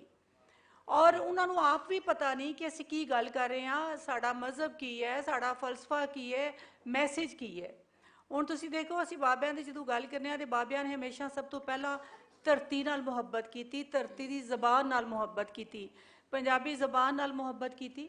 ਔਰ ਉਹਦਾ ਉਲਟ ਅਸੀਂ ਦੇਖਨੇ ਆ ਕਿ ਜਦੋਂ ਤੁਸੀਂ ਬਾਬਿਆਂ ਦੀ ਤਾਲੀਮਾਤ ਨੂੰ ਆਪਣੇ ਨਿਸਾਬ 'ਚੋਂ ਕੱਢ ਦਿੱਤਾ, ਉਹਨਾਂ ਨੂੰ ਆਪਣੇ ਘਰਾਂ 'ਚੋਂ ਕੱਢ ਦਿੱਤਾ, ਸਕੂਲਾਂ 'ਚੋਂ ਕਾਲਜਾਂ 'ਚੋਂ ਕੱਢ ਦਿੱਤਾ ਔਰ ਉਹਨਾਂ 'ਤੇ ਫਤਵੇ ਲਾਣੇ ਸ਼ੁਰੂ ਕਰ ਦਿੱਤੇ, ਤੇ ਫਿਰ ਕੀ ਹੋਇਆ ਕਿ ਤੁਸੀਂ ਧਰਤੀ ਤੋਂ ਦੂਰ ਹੋ ਗਏ, ਤੁਹਾਡੇ ਦਰਿਆ ਸੁੱਕ ਗਏ, ਤੁਹਾਡੀ ਬੋਲੀ, ਤੁਹਾਡਾ ਕਲਚਰ, ਤੁਹਾਡੀ ਪਹਿਚਾਨ ਤੁਹਾਨੂੰ ਡੰਗਰਾਂ ਔਰ ਮੁਲਕ 'ਚ ਸਮਝਿਆ ਗਿਆ ਔਰ ਤੁਹਾਡੀ ਰਾਏ ਦੀ ਕੋਈ ਕਦਰ ਨਹੀਂ। ਸਿਆਸਤਦਾਨ ਤੁਹਾਡੇ ਕੋਲ ਵੋਟ ਲੈਂਦਾ, ਜਾ ਕੇ ਤੁਹਾਡੀ ਗੱਲ ਨਹੀਂ ਕਰਦਾ ਔਰ ਗੱਲ ਉਹ ਕੋਈ ਹੋਰ ਕਰਦਾ, ਪੰਜਾਬ ਦੀ ਗੱਲ ਨਹੀਂ ਕਰਦਾ। ਪੰਜਾਬ ਅਗਰ ਅਸੀਂ ਦੇਖਦੇ ਹਾਂ ਤਾਂ ਸਭ ਤੋਂ ਜ਼ਿਆਦਾ ਉਹਦਾ ਇਸਤਿਹਸਾਲ ਇਸੇ ਲਈ ਹੋ ਰਿਹਾ ਹੈ ਕਿ ਪੰਜਾਬ ਆਪਣੀਆਂ ਕਦਰਾਂ ਤੋਂ ਦੂਰ ਹੋ ਗਿਆ, ਪੰਜਾਬ ਆਪਣੀ ਪਹਿਚਾਨ ਤੋਂ ਦੂਰ ਹੋ ਗਿਆ, ਪੰਜਾਬ ਆਪਣੀਆਂ ਸੂਫੀਆਂ ਤੋਂ ਦੂਰ ਹੋ ਗਿਆ ਔਰ ਜਿਹਦੀ ਵਜ੍ਹਾ ਤੋਂ ਪੰਜਾਬ ਨੂੰ ਨਫ਼ਰਤ ਦਾ ਸਾਹਮਣਾ ਪਾਕਿਸਤਾਨ ਦੇ ਅੰਦਰ ਵੀ ਹੈ ਔਰ ਬਾਹਰ ਵੀ ਹੈ। ਕਿਉਂਕਿ ਜਦੋਂ ਵੀ ਗੱਲ ਕੀਤੀ ਜਾਂਦੀ ਹੈ, ਇਹ ਗੱਲ ਕੀਤੀ ਜਾਂਦੀ ਹੈ ਪੰਜਾਬ ਨੇ ਇਹ ਕਰਤਾ, ਪੰਜਾਬ ਨੇ ਇਹ ਕਰਤਾ। ਪੰਜਾਬ ਦੇ ਵੋਟਾਂ ਨੂੰ ਜਾਂ ਪੰਜਾਬ ਦੀ ਫੌਜ ਨੂੰ ਜਾਂ ਬਿਊਰੋਕ੍ਰੇਸੀ ਨੂੰ ਗਿਣ ਕੇ ਤੁਸੀਂ ਇਹ ਨਹੀਂ ਕਹਿ ਸਕਦੇ ਕਿ ਪੰਜਾਬ ਨੇ ਕਿਸੇ ਨਾਲ ਕੋਈ ਜ਼ਿਆਦਤੀ ਕੀਤੀ ਹੈ। ਅਸੀਂ 4-4 ਨੌਕਰੀਆਂ ਕਰਕੇ ਕੰਮ ਕਰੀਏ ਤੇ ਕੋਈ ਲੋਕ ਕੁਝ ਵੀ ਨਾ ਕਰਨ, ਤੁਸੀਂ ਉਹਨਾਂ ਨੂੰ ਸਾਰਾ ਕ੍ਰੈਡਿਟ ਦੇ ਦਿਓ, ਇਹ ਗੱਲ ਚੰਗੀ ਨਹੀਂ। ਬਹਿਰਹਾਲ ਇਹ ਜਿਹੜੀ ਇੱਕ ਮੁਨਾਫਕ ਮੁਆਸ਼ਰਾ, ਅਸੀਂ ਸੂਫੀਆਂ ਤੋਂ ਦੂਰ ਹੋ ਕੇ ਆਪਣੇ ਪੰਜਾਬ ਨੂੰ ਇੱਕ ਮੁਨਾਫਕ ਮੁਆਸ਼ਰਾ ਬਣਾ ਲਿਆ ਹੈ ਕਿ ਜਿਹੜਾ ਪ੍ਰੀਟੈਂਡ ਕਰਦੇ ਨੇ ਲੋਕ ਕਿ ਅਸੀਂ ਨੇਕ ਹਾਂ ਲੇਕਿਨ ਨੇਕੀ ਕਰਦੇ ਨਹੀਂ। ਯਾਨੀ ਅਸੀਂ ਸੂਫੀਆਂ ਜਦੋਂ ਗੱਲ ਕਰਨੇ ਆ ਤੇ ਉਹਨਾਂ ਦੇ ਕੀ ਮਨਸ਼ੂਰ ਨੇ ਸਭ ਤੋਂ ਵੱਡੇ? ਉੱਠ ਫਰੀਦਾ ਸੁੱਤਿਆ ਝਾੜੂ ਦੇ ਮਸੀਤ, ਤੂੰ ਸੁੱਤਾ ਰੱਬ ਜਾਗਦਾ, ਤੇਰੀ ਡਾਢੇ ਨਾਲ ਪ੍ਰੀਤ। ਹੁਣ ਮਸੀਤ ਇੱਕ ਜਗ੍ਹਾ ਦਾ ਨਾਂ ਨਹੀਂ, ਮਸੀਤ ਤੇ ਕੁੱਲ ਆਲਮ ਹੈ, ਮਸੀਤ ਪੂਰਾ ਮੁਆਸ਼ਰਾ ਹੈ ਜਿਹਨੂੰ ਸਾਫ਼ ਕਰਨਾ ਹੈ। ਇਸੇ ਤਰ੍ਹਾਂ ਹੀ ਗੁਨਾਹ ਭਰਿਆ ਮੈਂ ਫਿਰਾਂ, ਲੋਕ ਕਹਿਣ ਦਰਵੇਸ਼ ਸੂਫੀ ਤੇ ਉਹ ਲੋਕ ਨੇ ਕਿ ਜਿਹੜੇ ਇਬਾਦਤਾਂ ਤੇ ਇਤਰਾਂਦੇ ਨਹੀਂ, ਫਖਰ ਨਹੀਂ ਕਰਦੇ। ਇੱਥੇ ਤੁਸੀਂ ਦੇਖੋ ਕਿ ਹਰ ਬੰਦੇ ਨੇ ਇੱਕ ਹੁਲੀਆ ਐਸਾ ਬਣਾਇਆ ਹੈ ਔਰ ਜਿਹੜਾ ਦੂਸਰਾ ਬੰਦਾ, ਖਸੂਸਨ ਔਰਤਾਂ ਨੂੰ ਤਾਂ ਕਹਿੰਦੇ ਨੇ ਕਿ ਮਾਰੀ ਜਾਣੇ ਪੈਦਾ ਹੀ ਕਿਉਂ ਹੋਈਆਂ ਨੇ, ਠੀਕ ਹੈ, ਔਰ ਉਹ ਕਿਸੇ ਨੂੰ ਦੇਖਣਾ ਹੀ ਨਹੀਂ ਚਾਹੁੰਦਾ। ਉਹ ਕਹਿੰਦਾ ਹੈ ਕਿ ਮੈਨੂੰ ਜਿਹੜਾ ਪਤਾ ਹੈ, ਮੈਂ ਜਿਸ ਤਰ੍ਹਾਂ ਕੋਈ ਦੀਨਦਾਰ ਹਾਂ, ਮੇਰੇ ਸਿਰਫ ਜ਼ਾਹਰੀ ਹੁਲੀਏ ਦੀ ਵਜ੍ਹਾ ਤੋਂ ਬਾਕੀ ਲੋਕ ਤੇ ਜ਼ਿੰਦਾ ਰਹਿਣ ਦੇ ਕਾਬਿਲ ਵੀ ਨਹੀਂ। ਸੂਫੀ ਇਹ ਗੱਲ ਨਹੀਂ ਕਰਦਾ, ਸੂਫੀ ਕਿਸੇ ਤੋਂ ਨਫ਼ਰਤ ਨਹੀਂ ਕਰਦਾ, ਕਿਸੇ ਨੂੰ ਹੀਣਾ ਨਹੀਂ ਸਮਝਦਾ, ਜ਼ਾਤ ਪਾਤ ਦੀ ਗੱਲ ਨਹੀਂ ਕਰਦਾ ਔਰ ਸਭ ਨੂੰ ਨਾਲ ਲੈ ਕੇ ਟੁਰਨ ਦੀ ਗੱਲ ਕਰਦਾ ਹੈ। ਸਭ ਤੋਂ ਵੱਡਾ ਉਹਦਾ ਮੈਸੇਜ ਖਿਦਮਤ-ਏ ਖਲਕ ਹੈ ਔਰ ਇਨਸਾਨ ਦਾ ਇਤਰਾਮ ਹੈ। ਅੱਜ ਦੇ ਤੁਸੀਂ ਮੁਆਸ਼ਰੇ 'ਚ ਤੱਕੋ ਕਿ ਕਿਆ ਤੁਹਾਨੂੰ ਸੂਫੀਆਂ ਦਾ ਕੋਈ ਵੀ ਪੈਗਾਮ ਕਿਧਰੇ ਨਜ਼ਰ ਆ ਰਿਹਾ ਹੈ? ਮੈਨੂੰ ਦੱਸੋ ਕਿੱਥੇ ਨਜ਼ਰ ਆ ਰਿਹਾ ਹੈ। ਲੇਕਿਨ ਮੈਂ ਜਦੋਂ ਕਦੇ ਬੜੀ ਮਾਯੂਸ ਹੁੰਦੀ ਹਾਂ, ਮੈਂ ਗੱਲ ਇੱਥੇ ਹੀ ਮੁਕਾਂਗੀ ਬਜ਼ਮੀ ਸਾਹਿਬ, ਕਿ ਕਦੀ ਕਦੀ ਮੈਂ ਬੜੀ ਮਾਯੂਸ ਹੋ ਜਾਂਦੀ ਹਾਂ। ਚੌਧਰੀ ਸਾਹਿਬ ਨਾਲ ਪਿੱਛੇ ਮੈਂ ਗੱਲ ਕਰ ਰਹੀ ਸੀ ਤੇ ਮੈਂ ਕਹਿੰਦੀ ਹਾਂ ਕਿ ਫਿਰ ਉਸ ਵੇਲੇ ਮੈਨੂੰ ਇਹ ਚੀਜ਼ ਬੜੀ ਤਾਕਤ ਦਿੰਦੀ ਹੈ ਕਿ ਅਸੀਂ ਬੇਸ਼ੱਕ ਬੜਾ ਆਪਣੇ ਉੱਪਰ ਇੱਕ ਬੁਨਿਆਦ ਪ੍ਰਸਤੀ ਨੂੰ ਹਾਵੀ ਕੀਤਾ ਗਿਆ, ਸਾਡੇ ਉੱਪਰ ਸੂਫੀਆਂ ਨੂੰ ਦੂਰ ਕਰਨ ਲਈ ਫਤਵੇ ਲਾਏ ਗਏ, ਲੇਕਿਨ ਇਸ ਦੇ ਬਾਵਜੂਦ ਅੱਜ ਤੱਕ ਕੋਈ ਬੁਨਿਆਦ ਪ੍ਰਸਤ ਇੱਥੇ ਵਜ਼ੀਰ ਆਜ਼ਮ ਨਹੀਂ ਬਣਿਆ, ਕੋਈ ਵਜ਼ੀਰ ਆਲਾ ਨਹੀਂ ਬਣਿਆ। ਜੀ ਪੰਜਾਬ ਦੀ ਧਰਤੀ ਵਿੱਚ ਜਿਹੜੀ ਮੁਹੱਬਤ ਹੈ, ਦਾਨਿਸ਼ ਹੈ ਸੂਫੀਆਂ ਨਾਲ, ਔਰ ਇੱਕ ਖੁੱਲੇ ਡੁੱਲੇ ਮਾਹੌਲ ਨਾਲ ਕਿ ਢੋਲ ਵੱਜਦਾ ਹੈ ਤੇ ਸਾਡੇ ਅੰਦਰ ਵੀ ਧਮਾਲ ਪੈਣੀ ਸ਼ੁਰੂ ਹੋ ਜਾਂਦੀ ਹੈ, ਸਾਡੇ ਅੰਦਰ ਵੀ ਭੰਗੜਾ ਪੈਣਾ ਸ਼ੁਰੂ ਹੋ ਜਾਂਦਾ ਹੈ। ਤੇ ਭਾਵੇਂ ਤੁਸੀਂ ਜਿਤਨੇ ਮਰਜ਼ੀ ਫਤਵੇ ਲਾਓ ਕਿ ਮੌਸੀਕੀ ਹਰਾਮ ਹੈ, ਅਸੀਂ ਹਰਾਮ ਨਹੀਂ ਸਮਝਦੇ, ਕਿਉਂਕਿ ਜਿਹੜੀ ਚੀਜ਼ ਤੁਹਾਨੂੰ ਰੱਬ ਨਾਲ ਜੋੜਦੀ ਹੈ ਉਹ ਹਰਾਮ ਕਿਸ ਤਰ੍ਹਾਂ ਹੋ ਸਕਦੀ ਹੈ। ਤੇ ਇਸ ਲਈ ਮੈਨੂੰ ਲੱਗਦਾ ਹੈ ਕਿ ਸਾਡੇ ਜਿਹੜੇ ਲੋਕਾਂ ਦੇ ਅੰਦਰ ਉਹ ਇੱਕ ਉਹਨਾਂ ਦੀ ਜੀਨਸ 'ਚ ਸ਼ਾਮਲ ਹੈ, ਉਹ ਮੁਹੱਬਤ ਕਲਚਰ ਨਾਲ, ਅਦਬ ਨਾਲ, ਸੂਫੀ ਦਾਨਿਸ਼ ਨਾਲ, ਉਹਨੂੰ ਸਾਹਮਣੇ ਲਿਆਉਣ ਦੀ ਲੋੜ ਹੈ ਔਰ ਸੂਫੀਆਂ ਨਾਲ ਆਪਣਾ ਜਿਹੜਾ ਤਾਲੁਕ ਉਹਨੂੰ ਗੂੜਾ ਕਰਨ ਦੀ ਲੋੜ ਹੈ, ਤਾਂ ਜੇ ਜਿਹੜੇ ਸਾਡੇ ਸਾਰੇ ਚੈਲੰਜਸ ਨੇ ਇਹਦਾ ਅਸੀਂ ਸਾਹਮਣਾ ਕਰੀਏ ਔਰ ਇਹਨਾਂ ਨੂੰ ਸ਼ਿਕਸਤ ਦਈਏ। ਜੀ ਬਹੁਤ ਅੱਛੇ, ਜ਼ਬਰਦਸਤ, ਬਹੁਤ ਸੋਹਣੀ ਗੱਲ। ਮੈਂ ਮਸੂਦ ਖਾਲਿਦ ਜੀ ਤੁਹਾਡੇ ਤੋਂ ਇੱਕ ਸਵਾਲ ਕਰਾਂਗਾ ਕਿ ਜੀ ਬਾਬਾ ਫਰੀਦ ਜੀ ਨੇ ਕਿਹਾ ਕਿ ਇੱਕ ਨਾ ਆਟਾ ਅਗਲਾ, ਇੱਕ ਨਾ ਹੀ ਲੂਣ। ਇੱਕ ਕੋਲ ਤੇ ਵਾਫਰ ਮਿਕਦਾਰ 'ਚ ਆਟਾ ਪਿਆ ਹੈ ਔਰ ਇੱਕ ਪਾਸੇ ਤੇ ਲੂਣ ਨਹੀਂ ਹੈ, ਲੇਕਿਨ ਦੂਜੇ ਪਾਸੇ ਬਾਬਾ ਫਰੀਦ ਜੀ ਕਹਿ ਰਹੇ ਨੇ ਕਿ ਜੀ ਰੁੱਖੀ ਸੁੱਕੀ ਖਾਈ ਕੇ ਠੰਡਾ ਪਾਣੀ ਪੀ, ਵੇਖ ਭਰਾਈ ਚੌਪੜੀ ਨਾ ਤਰਸਾਵੀਂ ਜੀ। ਦੂਸਰੇ ਪਾਸੇ ਫਰੀਦਾ ਮਨ ਮੈਦਾਨ ਕਰ, ਟੋਏ ਟਿੱਬੇ ਲਾ। ਇੱਕ ਪਾਸੇ ਤੇ ਉਹ ਨਾਮ ਹਮਵਾਰੀ ਦੀ, ਤਬਕਾਤੀ ਨਿਜ਼ਾਮ ਦੀ, ਉਸ ਸਿਸਟਮ ਦੀ, ਉਸ ਵੇਲੇ ਬਾਦਸ਼ਾਹਤ ਵੱਲੋਂ ਜਿਹੜੀ ਲੁੱਟ ਮਾਰ ਹੈ ਉਹਦਾ ਜ਼ਿਕਰ ਹੈ। ਇੱਕ ਪਾਸੇ ਜਿਹੜਾ ਹੈ ਉਹ ਕਹਿ ਰਹੇ ਨੇ ਕਿ ਰੁੱਖੀ ਸੁੱਖੀ ਦਾ ਉਹ ਤਸਕਰਾ ਕਰ ਰਹੇ ਨੇ। ਤੇ ਤੁਸੀਂ ਇਹਨੂੰ ਕਿਵੇਂ ਦੇਖਦੇ ਹੋ ਬਾਬਾ ਜੀ ਦੇ ਸ਼ਲੋਕ ਔਰ ਉਸ ਵੇਲੇ ਨੂੰ? ਜਿਹੜਾ ਬਜ਼ਮੀ ਜੀ, ਜਿਹੜਾ ਬਾਬਾ ਫਰੀਦ ਜੀ ਦਾ ਦੌਰ ਸੀ ਜੀ, ਉਹ ਇੱਕ ਬਾਦਸ਼ਾਹੀ ਦਾ ਦੌਰ ਸੀ, ਵਾਈ ਬੀਜੀ ਦਾ ਜਗੀਰਦਾਰੀ ਸਮਾਜ ਸੀ।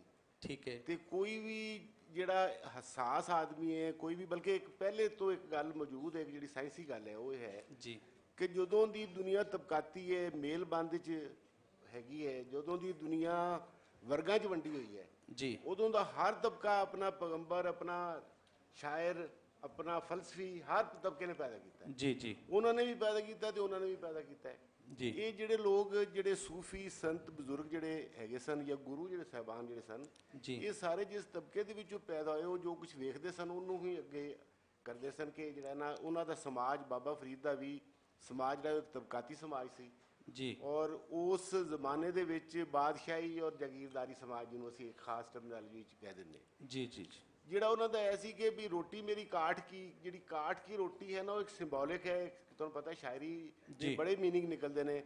ਕਾਠ ਕੀ ਰੋਟੀ ਜਿਹੜੀ ਹੈ ਨਾ ਜੀ, ਉਹ ਬਹੁਤ ਸਾਰੀਆਂ ਰੋਟੀਆਂ ਦੀ ਤਰਾਵਤ ਕੱਢ ਕੇ ਅਗਰ ਤੁਸੀਂ ਇੱਕ ਰੋਟੀ 'ਚ ਲਾ ਲਓਗੇ ਤਾਂ ਉਹ ਚੋਪੜੀ ਹੋਏਗੀ ਤੇ ਬਾਕੀ ਸਾਰਿਆਂ ਦੀ ਰੋਟੀ ਕਾਠ ਦੀ ਬਣ ਜਾਏਗੀ ਜੀ।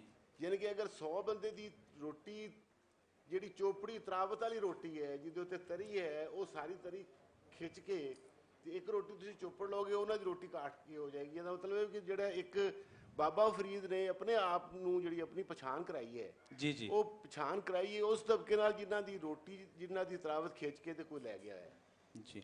ਠੀਕ ਹੈ ਨਾ ਜੀ। ਔਰ ਉਹਨਾਂ ਨੇ ਉਹਨਾਂ ਦੋਵਾਂ ਤਬਕਿਆਂ ਦੇ ਵਿੱਚੋਂ ਇਹ ਗੱਲ ਕੀ ਦੱਸਿਆ ਹੈ ਕਿ ਜਿੰਨਾ ਖਾਦੀ ਚੋਪੜੀ ਗਨੇ ਸਹਿਣਗੇ ਦੁੱਖ। ਜੀ। ਜਿਹੜੇ ਲੋਕਾਂ ਦੀ ਰੋਟੀ ਦੇ ਵਿੱਚੋਂ ਤਰੀ ਕਸ਼ੀਦ ਕਰਕੇ ਤੇ ਆਪਦੀ ਰੋਟੀ ਚੋਪੜਨਗੇ ਨਾ, ਉਹਨਾਂ ਨੂੰ ਗਨੇ ਸਹਿਣਗੇ ਦੁੱਖ। ਅੱਛਾ, ਉਹਨਾਂ ਨੂੰ ਜਿਹੜਾ ਨਾ ਜੀ, ਉਹ ਇੱਥੇ ਜਿਹੜੀ ਸੀ ਬਾਬਾ ਫਰੀਦ ਦੀ, ਜਿਹੜੀ ਕਿ ਇੱਕ ਤੇ ਉਹ ਤਬਕਾਤੀ ਸਮਾਜ ਹੈ, ਦੂਸਰਾ ਜਿਹੜਾ ਨਾ ਜੀ ਉਸ ਤਬਕਾਤੀ ਸਮਾਜ ਦੇ ਵਿੱਚ ਉਹ ਕਿਹੜੇ ਪਾਸੇ ਖੜੇ ਨੇ, ਉਹ ਉਹਨਾਂ ਨੇ ਇਸ ਗੱਲ ਦੀ ਜ਼ਿਕਰ ਕੀਤੀ ਕਿ ਸੂਫੀ ਕਿੱਥੇ ਖੜਾ ਹੈ, ਗੁਰੂ ਕਿੱਥੇ ਖੜਾ ਹੈ, ਸੰਤ ਕਿੱਥੇ ਖੜਾ ਹੈ, ਸਾਧੂ ਕਿੱਥੇ ਖੜੇ ਨੇ। ਜੀ। ਅੱਛਾ, ਇੱਕ ਜਿਹੜੀ ਸੀ ਨਾ ਜੀ, ਇੱਕ ਗੱਲ ਮੈਂ ਜਿਹੜੀ ਬੜੀ ਹੀ ਲਾਜ਼ਮੀ ਤੌਰ ਤੇ ਕਰਨਾ ਚਾਹੁੰਦਾ ਇੱਥੇ, ਉਹ ਇਹ ਗੱਲ ਸੀ ਕਿ ਇੱਕ ਸੂਫੀਆਂ ਦਾ, ਪੰਜਾਬ ਦੇ ਉਹ ਚਾਹੇ ਸੂਫੀ ਹੋਣ, ਚਾਹੇ ਉਹ ਸਾਧੂ ਹੋਣ, ਚਾਹੇ ਗੁਰੂ ਹੋਣ, ਉਹਨਾਂ ਸਾਰਿਆਂ ਦਾ ਇੱਕ ਮਜ਼ਹਬ ਹੈ ਜੀ, ਇੱਕੋ ਹੀ ਮਜ਼ਹਬ ਹੈ। ਔਰ ਉਹ ਮਜ਼ਹਬ ਕੀ ਹੈ ਕਿ ਸਭਨਾ ਮਨ ਮਾਨਕ, ਸਭਨਾ ਮੇਂ ਸੱਚਾ ਦਰੀ। ਰੱਬ ਜਿਹੜਾ ਹੈ ਨਾ ਜੀ, ਉਹ ਹਰ ਇਨਸਾਨ ਦੇ ਅੰਦਰ ਮੌਜੂਦ ਹੈ, ਜਿਹਨੂੰ ਕਿ ਅਸੀਂ ਵਾਹਿਦਤੁਲ ਵਜੂਦ ਕਹਿੰਦੇ ਹਾਂ। ਜਦੋਂ ਸਭਨਾ ਮੇਂ ਸੱਚਾ ਦਰੀ ਹੈ ਤੇ ਫਿਰ ਜਿਹੜੀ ਵੰਡ ਹੈ ਸਮਾਜ ਦੀ, ਊਚ ਨੀਚ ਦੀ ਜਿਹੜੀ ਵੰਡ ਹੈ, ਜਿਹੜੀ ਜ਼ਾਤ ਪਾਤ ਦੀ ਵੰਡ ਹੈ, ਜਿਹੜੀ ਇਸ ਜਿੰਨੀਆਂ ਵੀ ਵੰਡਾਂ ਨੇ ਸਾਰੀਆਂ, ਉਹ ਸਾਰੀਆਂ ਵੰਡਾਂ ਜਿਹੜੀਆਂ ਉਹਨਾਂ ਦੀ ਨਫੀ ਹੋ ਜਾਂਦੀ ਜੀ ਬਿਲਕੁਲ। ਉਹਨਾਂ ਸਾਰੀਆਂ ਵੰਡਾਂ ਨੂੰ ਨਫੀ ਕਰਦੇ ਨੇ ਬਾਬਾ ਫਰੀਦ ਤੋਂ ਲੈ ਕੇ ਤੇ ਹੁਣ ਤੱਕ ਜਿੰਨੇ ਵੀ ਸੂਫੀ ਸਾਧੂ ਸੰਤ ਜਿੰਨੇ ਵੀ ਨੇ ਜੀ। ਇਸ ਸਭਨਾ ਵਿੱਚ ਸੱਚਾ ਸੂਫੀ ਹੋਇਆ ਹੀ ਉਹ ਜਿਹੜਾ ਕਿ ਰੱਬ ਨੂੰ ਇਸ ਕਾਇਨਾਤ ਤੋਂ ਬਾਹਰ ਕਿਧਰੇ ਕੋਈ ਕਿਸੇ ਥਾਂ ਦੇ ਉੱਤੇ ਨਾ ਸਮਝੇ, ਬਲਕਿ ਇਸ ਕਾਇਨਾਤ ਦੇ ਅੰਦਰ ਹੀ ਅੰਤਰਯਾਮੀ ਜਾਂ ਇਸ ਕਾਇਨਾਤ ਦੇ ਅੰਦਰ ਹੀ ਇਨਸਾਨਾਂ ਦੇ ਔਰ ਲੁਕਾਈ ਦੇ ਸਮਝੇ, ਔਰ ਰੱਬ ਤੱਕ ਪਹੁੰਚਣ ਦਾ ਜ਼ਰੀਆ ਵੀ ਲੁਕਾਈ ਦੀ ਸੇਵਾ ਨੂੰ ਸਮਝੇ। ਬਿਲਕੁਲ ਠੀਕ। ਇਹ ਉਸ ਦੀ ਇੱਕ ਬੜੀ ਬੁਨਿਆਦੀ ਗੱਲ ਹੈ। ਔਰ ਜਿਹੜਾ ਇਸ ਗੱਲ ਦਾ ਕਾਇਲ ਨਹੀਂ ਹੈ, ਜਿਹੜਾ ਇਹ ਸਮਝਦਾ ਹੈ ਸੂਫੀ ਕਿ ਬਈ ਸ਼ਰੀਅਤ ਜਿਹੜੀ ਹੈ ਨਾ ਜੀ ਉਹ ਤਸੱਵੁਫ ਹੈ, ਉਹ ਸੂਫੀ ਨਹੀਂ ਕਰਵਾ ਸਕਦਾ। ਸੂਫੀ ਸਿਰਫ ਉਹ ਕਰਵਾਏਗਾ ਜਿਹੜਾ ਕਿ ਰੱਬ ਦੀ ਜ਼ਾਤ ਨੂੰ ਇਨਸਾਨਾਂ ਦੇ ਵਿੱਚ ਸਮਝੇ, ਕਿਉਂਕਿ ਇਹ ਫਲਸਫਾ ਬੁਨਿਆਦੀ ਜਿਹੜਾ ਇਹ ਇਨਸਾਨੀਅਤ ਨੂੰ ਮਜ਼ਹਬਾਂ ਤੋਂ ਉੱਚਾ ਕਰਦਾ ਹੈ ਜੀ। ਜਿਹੜੇ ਮਜ਼ਹਬ ਨੇ, ਜਿਹੜੇ ਧਰਮ ਨੇ, ਉਹ ਧਰਮਾਂ ਨੂੰ ਇਨਸਾਨੀਅਤ ਤੋਂ ਉੱਚਾ ਕਰਦੇ ਨੇ ਜੀ ਜੀ। ਜਿਹੜੀ ਇਹ ਫਿਲਾਸਫੀ ਹੈ ਸਭਨਾ ਮੈਂ ਸੱਚਾ ਧਨੀ, ਇਹ ਇਨਸਾਨੀਅਤ ਨੂੰ ਸਾਰਿਆਂ ਧਰਮਾਂ ਤੋਂ ਉੱਚਾ ਕਰਦਾ ਜੀ। ਇਹ ਬਾਬਾ ਫਰੀਦ ਦਾ ਇਹ ਬੇਸਿਕ ਫਿਲਾਸਫੀ। ਬਿਲਕੁਲ ਸਹੀ ਹੈ। ਤੇ ਚੋਈ ਮਨਜ਼ੂਰ ਸਾਹਿਬ, ਇੱਕ ਸਵਾਲ ਇਹ ਕਿ ਅਸੀਂ ਜਦੋਂ ਸੂਫੀ ਦੀ ਗੱਲ ਕਰਨੇ ਆ, ਸੂਫੀ ਬਾਬਿਆਂ ਦਾ ਜਦੋਂ ਜ਼ਿਕਰ ਹੁੰਦਾ ਹੈ ਤੇ ਸਾਡੇ ਕੋਲ ਦੋ ਤਰ੍ਹਾਂ ਦੀ ਸ਼ਕਲ ਨਜ਼ਰ ਆਉਂਦੀ ਹੈ। ਇਹਦੇ ਤੇ ਜ਼ਰਾ ਵੇਰਵਾ ਕਰੋ ਔਰ ਮੈਂ ਸਮਝਣਾ ਕਿ ਇਹ ਗੱਲ ਹੋਣੀ ਚਾਹੀਦੀ ਹੈ ਕਿ ਅਸੀਂ ਇੱਕ ਦੇਖਨੇ ਇੱਕ ਖਾਨਕਾਈ ਸੂਫੀ ਹੈ, ਇੱਕ ਰਵਾਇਤੀ ਸੂਫੀ ਹੈ, ਔਰ ਇੱਕ ਸਮਾਜ ਨਾਲ ਜੁੜਿਆ, ਜਿਵੇਂ ਬਾਬਾ ਬੁੱਲੇ ਸ਼ਾਹ ਦਾ ਅਸੀਂ ਜ਼ਿਕਰ ਕਰਨੇ ਆ, ਬਾਬਾ ਨਾਨਕ ਜੀ ਦਾ ਅਸੀਂ ਜ਼ਿਕਰ ਕਰ ਰਹੇ ਹਾਂ, ਬਾਬਾ ਫਰੀਦ ਜੀ ਦਾ, ਕਿ ਸਮਾਜ ਨਾਲ ਜੁੜਿਆ, ਸਮਾਜ ਤੇ ਉਹਦੀ ਅੱਖ ਹੈ, ਉਹਦੇ ਮਾਮਲਿਆਂ ਤੇ ਉਹਨਾਂ ਦੀ ਅੱਖ ਹੈ। ਤੇ ਇਹਨੂੰ ਤੁਸੀਂ ਕਿਵੇਂ, ਇਸ ਰਵਾਇਤੀ ਸੂਫੀ ਵੀ ਅੱਜ ਕੱਲ੍ਹ ਆਪਦੇ ਆਪ ਨੂੰ ਦਾਅਵਾ ਕਰ ਰਹੇ ਨੇ ਕਿ ਅਸੀਂ ਵੀ ਬਹੁਤ ਵੱਡੇ, ਇਹਨੂੰ ਕਿਵੇਂ ਦੇਖਦੇ ਹੋ ਤੁਸੀਂ? ਦੇਖੋ, ਇੱਕ ਤੇ ਸਾਡੇ ਅਸੀਂ ਵੇਖਦੇ ਹਾਂ ਦਰਬਾਰ ਤੇ ਮਜ਼ਾਰ 'ਚ ਵੀ ਫਰਕ ਹੈ ਜੀ। ਉੱਥੋਂ ਹੀ ਤੁਹਾਨੂੰ ਪਤਾ ਚੱਲ ਜਾਂਦਾ ਹੈ ਕਿ ਕੌਣ ਕਿੱਥੇ ਖਲੋਤਾ ਹੈ। ਦੂਜੀ ਗੱਲ ਇਹ ਹੈ ਕਿ ਜੇ ਬੁੱਲੇ ਸ਼ਾਹ ਨੂੰ ਤੁਸੀਂ ਦੇਖੋ ਨਾ, ਜਿਹੜੀ ਤੁਸੀਂ ਗੱਲ ਕੀਤੀ ਜੀ ਜੀ, ਕਿ ਬੁੱਲੇ ਸ਼ਾਹ ਕਿਉਂ ਨਹੀਂ ਪੜਾਇਆ ਜਾਂਦਾ ਜੀ। ਤੁਸੀਂ ਬੁੱਲੇ ਸ਼ਾਹ ਨੂੰ ਪੜਾਓਗੇ ਤੇ ਜਿਹੜੇ ਤੁਹਾਡੇ ਇੱਥੋਂ ਦੇ ਹੀਰੋਜ਼ ਨੇ ਉਹ ਤੇ ਬਦਲ ਜਾਣਗੇ। ਖਾਦਾ ਪੀਤਾ ਲਾਹੇ ਦਾ ਤੇ ਬਾਕੀ ਅਹਿਮਦ ਸ਼ਾਹ ਦਾ। ਬਈ ਵਾਹ। ਤੇ ਲੁੱਟਮਾਰ ਤੇ ਅੱਜ ਵੀ ਹੋ ਰਹੀ ਹੈ। ਬਈ ਵਾਹ। ਲੁੱਟਮਾਰ ਤੇ ਅੱਜ ਵੀ ਹੋ ਰਹੀ ਹੈ। ਅੱਜ ਦੇ ਜਿਹੜੇ ਅਹਿਮਦ ਸ਼ਾਹ ਨੇ, ਭਾਵੇਂ ਇੱਧਰ ਹੋਵਣ ਜਾਂ ਉੱਧਰ ਹੋਵਣ, ਤੇ ਉਹ ਵੀ ਖਾ ਰਹੇ ਨੇ ਜੀ। ਤੇ ਉਹੀ ਜੋ ਕੁਝ ਤੁਸੀਂ ਖਾ ਪੀ ਲੈਂਦੇ ਉਹੀ ਤੁਹਾਡਾ ਹੈ। ਸੋ ਇਸ ਲਈ ਸਾਡੇ ਸੂਫੀਆ ਨੂੰ ਨਹੀਂ ਪੜਾਇਆ ਜਾਂਦਾ, ਨਹੀਂ ਇਹਨਾਂ ਦੇ ਉੱਤੇ ਗਿਆਨ ਦਿੱਤਾ ਜਾਂਦਾ, ਨਹੀਂ ਇਹਨਾਂ ਦੀ ਗੱਲ ਕੀਤੀ ਜਾਂਦੀ, ਨਹੀਂ, ਕਿਉਂਕਿ ਅੱਜ ਦੀ ਜਿਹੜੀ ਨਸਲ ਹੈ ਉਹਨੂੰ ਫਿਰ ਤੁਸੀਂ ਰੋਕ ਵੀ ਨਹੀਂ ਸਕਦੇ ਜੀ। ਹੁਣ ਬਾਬਾ ਬੁੱਲੇ ਸ਼ਾਹ ਸਭ ਤੋਂ ਜ਼ਿਆਦਾ ਸਬ ਕੰਟੀਨੈਂਟ 'ਚ ਜਾਂ ਦੁਨੀਆ 'ਚ ਸਭ ਤੋਂ ਜ਼ਿਆਦਾ ਗਾਇਆ ਜਾਣ ਵਾਲਾ ਬੁੱਲੇ ਸ਼ਾਹ ਹੈ ਜੀ। ਤੁਸੀਂ ਕਿਧਰੇ ਚੁੱਕ ਕੇ ਵੇਖ ਲਓ ਤੇ ਬਾਬਾ ਬੁੱਲੇ ਸ਼ਾਹ ਗਾਇਆ ਜਾ ਰਿਹਾ। ਜਿਨ੍ਹਾਂ ਦੀ ਜ਼ੁਬਾਨ ਨਹੀਂ ਵੀ, ਬੋਲੀ ਨਹੀਂ ਵੀ, ਉਹ ਵੀ ਗਾ ਰਹੇ ਨੇ ਜੀ। ਹੁਣ ਅਗਰ ਬੁੱਲੇ ਸ਼ਾਹ ਨੂੰ ਵੇਖੀਏ ਤੇ ਕਿਸ ਤਰ੍ਹਾਂ ਇਹਨਾਂ ਸਾਰੀਆਂ ਚੀਜ਼ਾਂ ਦੀ ਹੱਲ ਜਿਹੜੀ ਮੈਂ ਗੱਲ ਕੀਤੀ ਸੀ ਉਹ ਕਿਸ ਤਰ੍ਹਾਂ ਪੇਸ਼ ਕਰਦਾ ਬਾਬਾ ਬੁੱਲੇ ਸ਼ਾਹ। ਹੁਣ ਬਾਬਾ ਬੁੱਲੇ ਸ਼ਾਹ, ਜਿਵੇਂ ਤੁਸੀਂ ਮਸੂਦ ਖਾਲਦ ਸਾਹਿਬ ਨੇ ਗੱਲ ਕੀਤੀ ਹੈ ਕਿ ਹੁਣ ਇਨਸਾਨ ਜਿਹੜਾ ਹੈ ਉਹਦੀ ਗੱਲ ਕਰਦਾ ਹੈ ਜੀ, ਔਰ ਉਹਨੂੰ ਸਾਰੇ ਮਜ਼ਹਬਾਂ, ਫਿਰਕਿਆਂ, ਜ਼ਾਤਾਂ ਦਾ ਸਾਰਿਆਂ ਦੀ ਨਿੰਦਿਆ ਕਰਦਿਆਂ ਹੋਇਆਂ ਅੱਗੇ ਟੁਰਦਾ ਜਾਂਦਾ ਹੈ ਕਿ ਬੁੱਲੇ ਨੂੰ ਸਮਝਾਵਣ ਆਈਆਂ ਭੈਣਾਂ ਤੇ ਭਰਜਾਈਆਂ, ਆਲੇ ਨਬੀ ਔਲਾਦੇ ਅਲੀ ਨੂੰ ਤੂੰ ਕੀ ਲੀਕਾ ਲਾਈਆਂ, ਮੰਨ ਲੈ ਸਾਡਾ ਕਹਿਣਾ ਤੇ ਛੱਡ ਦੇ ਪੱਲਾ ਰਾਈਆਂ, ਜੇ ਕੋਈ ਸਾਨੂੰ ਸੈਯਦ ਆਖੇ ਦੋਜ਼ਖ ਮਿਲਨ ਸਜ਼ਾਈਆਂ, ਜੇ ਕੋਈ ਸਾਨੂੰ ਰਾਈ ਆਖੇ ਬਿਸ਼ਤੀ ਪਿੰਗਾ ਪਾਈਆਂ। ਬੇਸਿਕਲੀ ਉਹ ਜ਼ਾਤ ਪਾਤ ਜਿਹੜੀ ਸੈਯਦ ਮੁਸਲਮਾਨਾਂ 'ਚ ਉੱਚੀ ਜ਼ਾਤ ਹੈ ਉਸ ਦੀ ਨਿੰਦਿਆ ਕਰਦੇ। ਤੇ ਬੁੱਲੇ ਸ਼ਾਹ ਚੱਲ ਉੱਥੇ ਵਸੀਏ ਜਿੱਥੇ ਰਹਿਣ ਅਕਲ ਦੇ ਅੰਨੇ, ਨਾ ਕੋਈ ਸਾਡੀ ਜ਼ਾਤ ਪਛਾਣੇ ਨਾ ਕੋਈ ਸਾਨੂੰ ਮੰਨੇ। ਬਈ ਵਾਹ। ਤੇ ਹਰ ਵੇਲੇ ਹਰ ਚੀਜ਼ ਦੀ ਨਿੰਦਿਆ ਕਰਦਾ। ਦੂਜੇ ਪਾਸੇ ਅਗਰ ਵੇਖੀਏ ਤੇ ਸੱਚ ਅੱਜ ਨਾਪੈਦ ਹੋ ਗਿਆ, ਕਿਧਰੇ ਸੱਚ ਨਹੀਂ ਬੋਲਿਆ ਜਾ ਰਿਹਾ, ਔਰ ਸੱਚ ਵੀ ਆਪਣਾ ਆਪਣਾ, ਜੇ ਕੋਈ ਬੋਲਦਾ ਤਾਂ ਉਹ ਵੀ ਆਪਣਾ ਆਪਣਾ ਬੋਲਦਾ। ਤੇ ਬੁੱਲੇ ਸ਼ਾਹ ਤੇ ਉਸ ਖੜਾ ਹੀ ਸੱਚ ਤੇ ਹੈ। ਸੱਚ ਆਖ ਮਨਾ ਕਿਉਂ ਡਰਨਾ ਹੈ, ਇਸੇ ਸੱਚ ਤੇ ਹੀ ਤੂੰ ਤਰਨਾ ਹੈ। ਸੱਚ ਆਸ਼ਿਕ ਦੇ ਕਰ ਸ਼ਾਦੀ ਏ, ਸੱਚ ਝੂਠੇ ਦੀ ਬਰਬਾਦੀ ਏ। ਤੇ ਸੱਚ ਆਖਾਂ ਤੇ ਭਾਂਬੜ ਮੱਚਦਾ ਹੈ, ਹਾਏ ਝੂਠ ਆਖਾਂ ਦੇ ਕੁਝ ਬਚਦਾ ਹੈ, ਜੱਚ ਕੇ ਜੀਬਾ ਵੀ ਕਹਿੰਦੀ ਏ, ਮੂੰਹ ਆਈ ਬਾਤ ਨਾ ਰਹਿੰਦੀ। ਹੁਣ ਤੁਸੀਂ ਬੁੱਲੇ ਸ਼ਾਹ ਦੇ ਜਿਹੜੇ ਵੀ ਅੰਗ ਨੂੰ ਲਵੋਗੇ, ਜਿਹੜੇ ਐਂਗਲ ਤੋਂ ਬਾਬਾ ਬੁੱਲੇ ਸ਼ਾਹ ਨੂੰ ਲਵੋਗੇ, ਤੇ ਬੁੱਲੇ ਸ਼ਾਹ ਤੇ ਅੱਜ ਦੀ ਵੀ ਗੱਲ ਕਰਦਾ ਨਾ। ਬੁੱਲੇ ਸ਼ਾਹ ਕਿਹੋ ਜਿਹਾ ਸਮਾਜ ਚਾਹੁੰਦਾ ਹੈ ਕਿ ਇੱਟ ਖੜਕੇ ਦੁੱਕੜ ਵਜੇ, ਤੱਤਾ ਹੋਵੇ ਚੁੱਲਾ, ਆਨ ਫਕੀਰ ਤੇ ਖਾਖਾ ਜਾਮਨ ਰਾਜ਼ੀ ਹੋਵੇ ਬੁੱਲਾ। ਬੁੱਲੇ ਸ਼ਾਹ ਅੱਜ ਦੇ ਸਮਾਜ ਦੀ ਉਸ ਵੇਲੇ ਵੀ ਗੱਲ ਕਰ ਰਿਹਾ ਸੀ ਤੇ ਅੱਜ ਵੀ ਇਹੀ ਹੈ ਕਿ ਭੁੱਖ ਹੈ, ਅਨਪੜ੍ਹਤਾ ਹੈ, ਤੇ ਫਿਰ ਦੂਜੇ ਪਾਸੇ ਬਾਬਾ ਬੁੱਲੇ ਸ਼ਾਹ ਜਿੱਥੇ ਇਲਮ ਦੀ ਗੱਲ ਕਰਦਾ ਹੈ, ਕਿਉਂਕਿ ਵੇਲਾ ਥੋੜਾ ਹੈ ਤੇ ਮੈਂ ਐਵੇਂ ਇੱਕ ਇੱਕ ਗੱਲ ਕਰਕੇ ਇੱਕ ਇੱਕ ਫਿਕਰਾ ਬੋਲ ਕੇ ਅੱਗੇ ਲਗਾ ਜਾਵਾਂ। ਬੁੱਲੇ ਸ਼ਾਹ ਤੇ ਕਹਿੰਦਾ ਹੈ ਕਿ ਆਲਮ ਫਾਜ਼ਲ ਮੇਰੇ ਭਾਈ ਜੀ ਪਾਪ ਪੜਿਆ ਮੇਰੀ ਜਾਨ ਗਵਾਈ, ਹਾਏ ਤੇ ਦੂਜੇ ਪਾਸੇ ਕਹਿੰਦਾ ਇਲਮੋਂ ਬਸ ਕਰੀਓ ਯਾਰ, ਇਲਮੋਂ ਬਸ ਕਰੀਓ ਨਹੀਂ ਹੋ ਯਾਰ। ਹੁਣ ਬੁੱਲੇ ਸ਼ਾਹ ਕੌਣ ਹੈ? ਜੇ ਉਹਨਾਂ ਦੇ ਮੈਂ ਫਲਸਫੇ ਦੀ ਗੱਲ ਨਾ ਕਰਾਂ, ਉਹਨਾਂ ਦੇ ਜਿਹੜੀ ਸਾਇੰਟੀਫਿਕ ਅਸੂਲਾਂ ਦੇ ਉੱਤੇ ਉਸ ਦਿਨ ਮੈਂ ਇੱਕ ਕਾਫੀ ਦਾ ਜ਼ਿਕਰ ਕੀਤਾ ਸੀ, ਮੈਂ ਉਸ ਪਾਸੇ ਨਾ ਜਾਵਾਂ ਜੀ। ਉਹ ਜ਼ਰੂਰ ਕਰੋ ਪਲੀਜ਼। ਤੇ ਬੁੱਲੇ ਸ਼ਾਹ ਜਿਹੜਾ ਹੈ ਉਹ ਕੀ ਹੈ ਕਿ ਬੁੱਲੇ ਸ਼ਾਹ ਤੇ ਪਹਿਲੀ ਗੱਲ ਹੀ ਕਰਦਾ ਕਿ ਕੀ ਜਾਣਾ ਮੈਂ ਕੌਣ, ਬੁੱਲਿਆ ਕੀ ਜਾਣਾ ਮੈਂ ਕੌਣ, ਨਾ ਮੈਂ ਮੋਮਨ ਵਿੱਚ ਮਸੀਤਾਂ, ਨਾ ਮੈਂ ਵਿੱਚ ਕੁਫਰ ਦੀਆਂ ਰੀਤਾਂ, ਨਾ ਮੈਂ ਪਾਕਾਂ ਵਿੱਚ ਪਲੀਤਾਂ, ਨਾ ਮੈਂ ਮੂਸਾ ਨਾ ਫਿਰੌਨ, ਕੀ ਜਾਣਾ ਮੈਂ ਕੌਣ, ਬੁੱਲਿਆ ਕੀ ਜਾਣਾ। ਹੁਣ ਇਸੇ ਤਰ੍ਹਾਂ ਜਿਹੜੀ ਸਾਰੀਆਂ ਤੁਸੀਂ ਜਿਹੜੀਆਂ ਅੱਜ ਦੀਆਂ ਔਕੜਾਂ ਨੇ, ਅੱਜ ਦੇ ਜਿਹੜੇ ਇਸ਼ੂਸ ਨੇ, ਅੱਜ ਦੇ ਜਿਹੜੇ ਮਸਾਇਲ ਨੇ, ਬੁੱਲੇ ਸ਼ਾਹ ਤੇ ਮੈਨੂੰ ਲੱਗਦਾ ਹੈ ਕਿ ਅੱਜ ਜ਼ਿਆਦਾ ਰੈਲੇਵੈਂਟ ਹੈ। ਜਦੋਂ ਬੁੱਲੇ ਸ਼ਾਹ ਸੀ ਉਸ ਤੋਂ ਜ਼ਿਆਦਾ ਰੈਲੇਵੈਂਟ ਹੈ, ਕਿਉਂਕਿ ਅੱਜ ਦੇ ਸਮਾਜ ਨੂੰ ਜ਼ਿਆਦਾ ਬੁੱਲੇ ਸ਼ਾਹ ਦੀ ਲੋੜ ਹੈ। ਤੇ ਫਿਰ ਬੁੱਲੇ ਸ਼ਾਹ ਨੂੰ ਅਸੀਂ ਕਦੀ ਕਿਸੇ ਜਗ੍ਹਾ ਤੇ ਲਿਆ ਕੇ ਖਿਲਾਰ ਲੈਂਦੇ ਹਾਂ, ਕਦੀ ਕਿਤੇ ਕਦੀ ਕਿਤੇ, ਅਸੀਂ ਆਪਣੇ ਆਪਣੇ ਦਾਇਰੇ ਵਾਏ ਨੇ, ਉਹਨਾਂ ਵਿੱਚ ਲਿਆ ਕੇ ਬੁੱਲੇ ਸ਼ਾਹ ਨੂੰ ਖਿਲਾਰ ਦਿੰਦੇ ਹਾਂ। ਪਰ ਬੁੱਲੇ ਸ਼ਾਹ ਤੇ ਨਹੀਂ ਮੰਨਦਾ ਇਹਨਾਂ ਗੱਲਾਂ। ਜਦੋਂ ਬੁੱਲੇ ਸ਼ਾਹ ਦੀ ਇਸ ਕਾਫੀ ਨੂੰ ਅਸੀਂ ਵੇਖਨੇ ਆ ਤੇ ਮੈਨੂੰ ਤੇ ਬੁੱਲੇ ਸ਼ਾਹ ਬਹੁਤ ਉੱਚਾ ਉੱਠ ਕੇ ਨਜ਼ਰ ਆਉਂਦਾ ਇਹਨਾਂ ਸਾਰੀਆਂ ਤਕਸੀਮਾਂ। ਮੈਂ ਬੇਕੈਦ, ਮੈਂ ਬੇਕੈਦ, ਨਾ ਰੋਗੀ ਨਾ ਵੈਦ, ਨਾ ਮੈਂ ਮੋਮਨ ਨਾ ਮੈਂ ਕਾਫਰ, ਨਾ ਸੈयद ਨਾ ਸੈਦ, ਤੇ ਚੌਧੀ ਤਬਕੀ ਸੈਰ ਸਾਡਾ ਕਿਤੇ ਨਾ ਹੋਈਏ ਕੈਦ। ਬੁੱਲੇ ਸ਼ਾਹ ਦੀ ਜ਼ਾਤ ਕੀ ਪੁੱਛਣਾ, ਨਾ ਪੈਦਾ ਨਾ ਪੈਦ। ਬਈ ਵਾਹ, ਬਈ ਵਾਹ। ਹੁਣ ਬੁੱਲੇ ਸ਼ਾਹ ਨੂੰ ਤੁਸੀਂ ਕੈਦ ਨਹੀਂ ਕਰ ਸਕਦੇ। ਉਹ ਕਿਉਂ?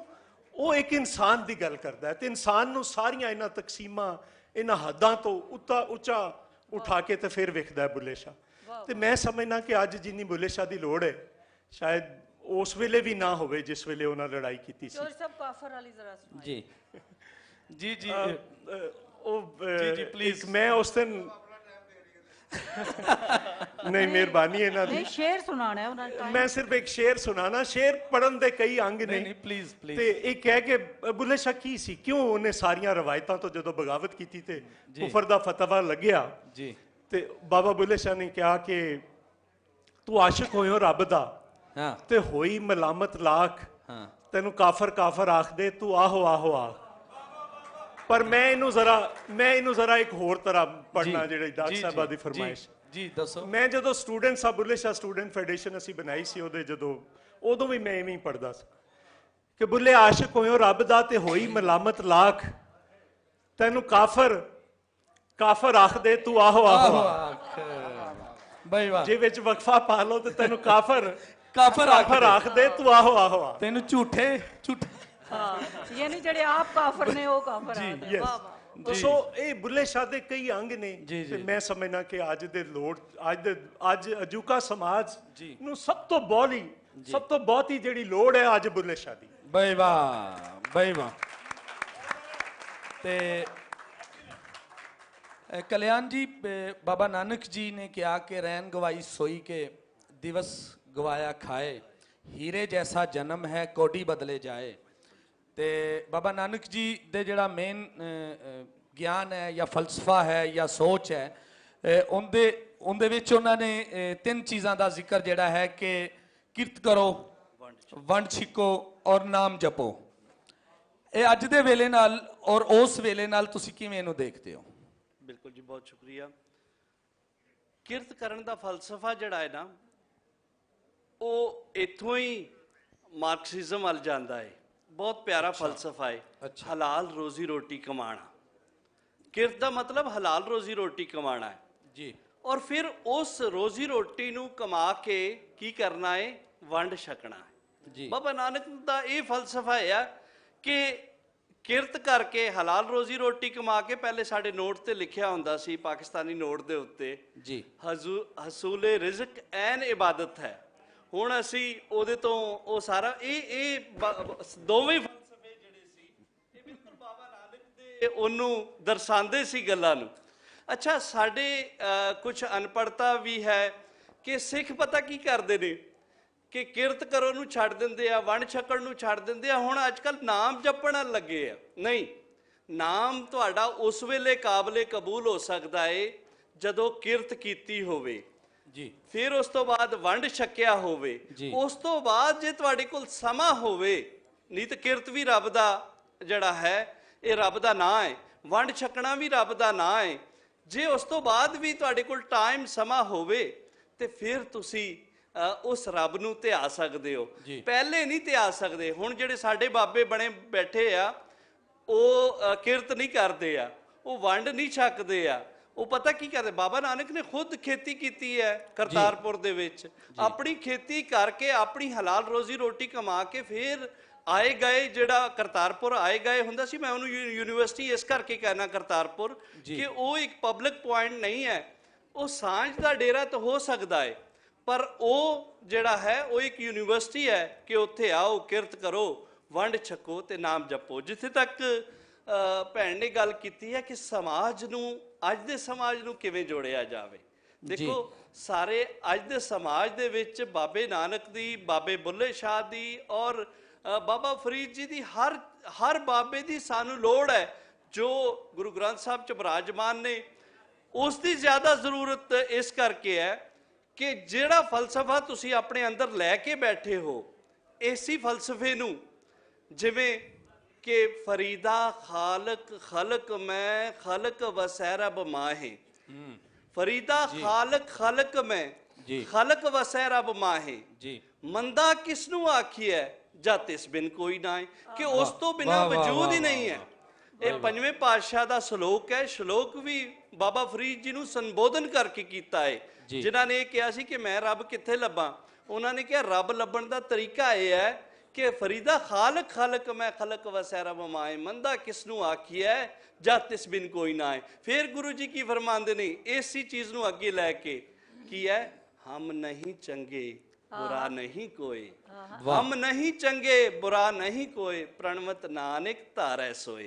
सो इसे तरह ही एक चीज़ ਨੂੰ ਹੋਰ ਬਿਆਨ ਕਰਦਾ ਹਾਂ ਕਿ ਪਹਿਲੇ ਪਾਤਸ਼ਾਹ ਨੇ ਜਿਸ ਵੇਲੇ ਇਹ ਨਫ਼ਰਤ ਦੀ ਗੱਲ ਸ਼ੁਰੂ ਹੋਈ, ਔਰ ਉਸ ਵੇਲੇ ਨਫ਼ਰਤ ਸਭ ਤੋਂ ਜ਼ਿਆਦਾ ਜਿਹੜੀ ਹੈ ਪਹਿਲੇ ਪਾਤਸ਼ਾਹ ਦੇ ਦੌਰ ਦੇ ਵਿੱਚ, ਅੱਜ ਵੀ ਉਹੀ ਨਫ਼ਰਤ ਹੈ ਕਿ ਦੂਜੇ ਧਰਮਾਂ ਦੇ ਖਾਸ ਤੌਰ ਤੇ ਬੀਬੀਆਂ ਤੋਂ ਨਫ਼ਰਤ ਹੈ। ਫਿਰ ਗੁਰੂ ਸਾਹਿਬ ਨੇ ਉਸ ਦਾ, ਜਿਸ ਦਾ ਮੇਰੀ ਭੈਣ ਨੇ ਜ਼ਿਕਰ ਕੀਤਾ ਹੈ ਕਿ ਬਹੁਤ ਆਸਾਨ ਹੈ, ਤੁਸੀਂ ਸਾਰਿਆਂ ਤੋਂ ਜ਼ਿਆਦਾ ਨਫ਼ਰਤ ਕਰਦੇ ਹੋ, ਬੀਬੀਆਂ ਦੇ ਨਫ਼ਰਤ ਕਰਦੇ ਹੋ। ਔਰ ਸਾਡੇ ਸਮਾਜ ਦੇ ਵਿੱਚ, ਮੈਂ ਚੜ੍ਹਦੇ ਪੰਜਾਬ ਦਾ ਨਹੀਂ ਕਹਿ ਰਿਹਾ, ਸਾਡੇ ਲਹਿੰਦੇ ਪੰਜਾਬ ਦੇ ਵਿੱਚ ਬਹੁਤ ਜ਼ਿਆਦਾ ਜਿਹੜੀ ਨਫ਼ਰਤ ਸ਼ੁਰੂ ਹੁੰਦੀ ਹੈ ਉਹ ਬੀਬੀਆਂ ਤੋਂ ਹੀ ਸ਼ੁਰੂ ਹੁੰਦੀ ਹੈ। ਤੇ ਮਹਾਰਾਜ ਪਹਿਲੇ ਪਾਤਸ਼ਾਹ ਦਾ ਫਰਮਾਨ ਹੈ ਕਿ ਪੰਡ ਜੰਮੀ ਹੈ, ਕਿੱਥੋਂ ਜੰਮਦੇ ਹੋ ਜੀ, ਚਲੋ ਦਵਾਤ ਹੋ ਜਾਂਦੀ ਹੈ ਕੋਈ, ਪਰ ਜੰਮਣਾ ਤੁਹਾਨੂੰ ਕਿਸੇ ਮਾਂ ਦੇ ਵਿੱਚੋਂ ਹੀ ਹੈ।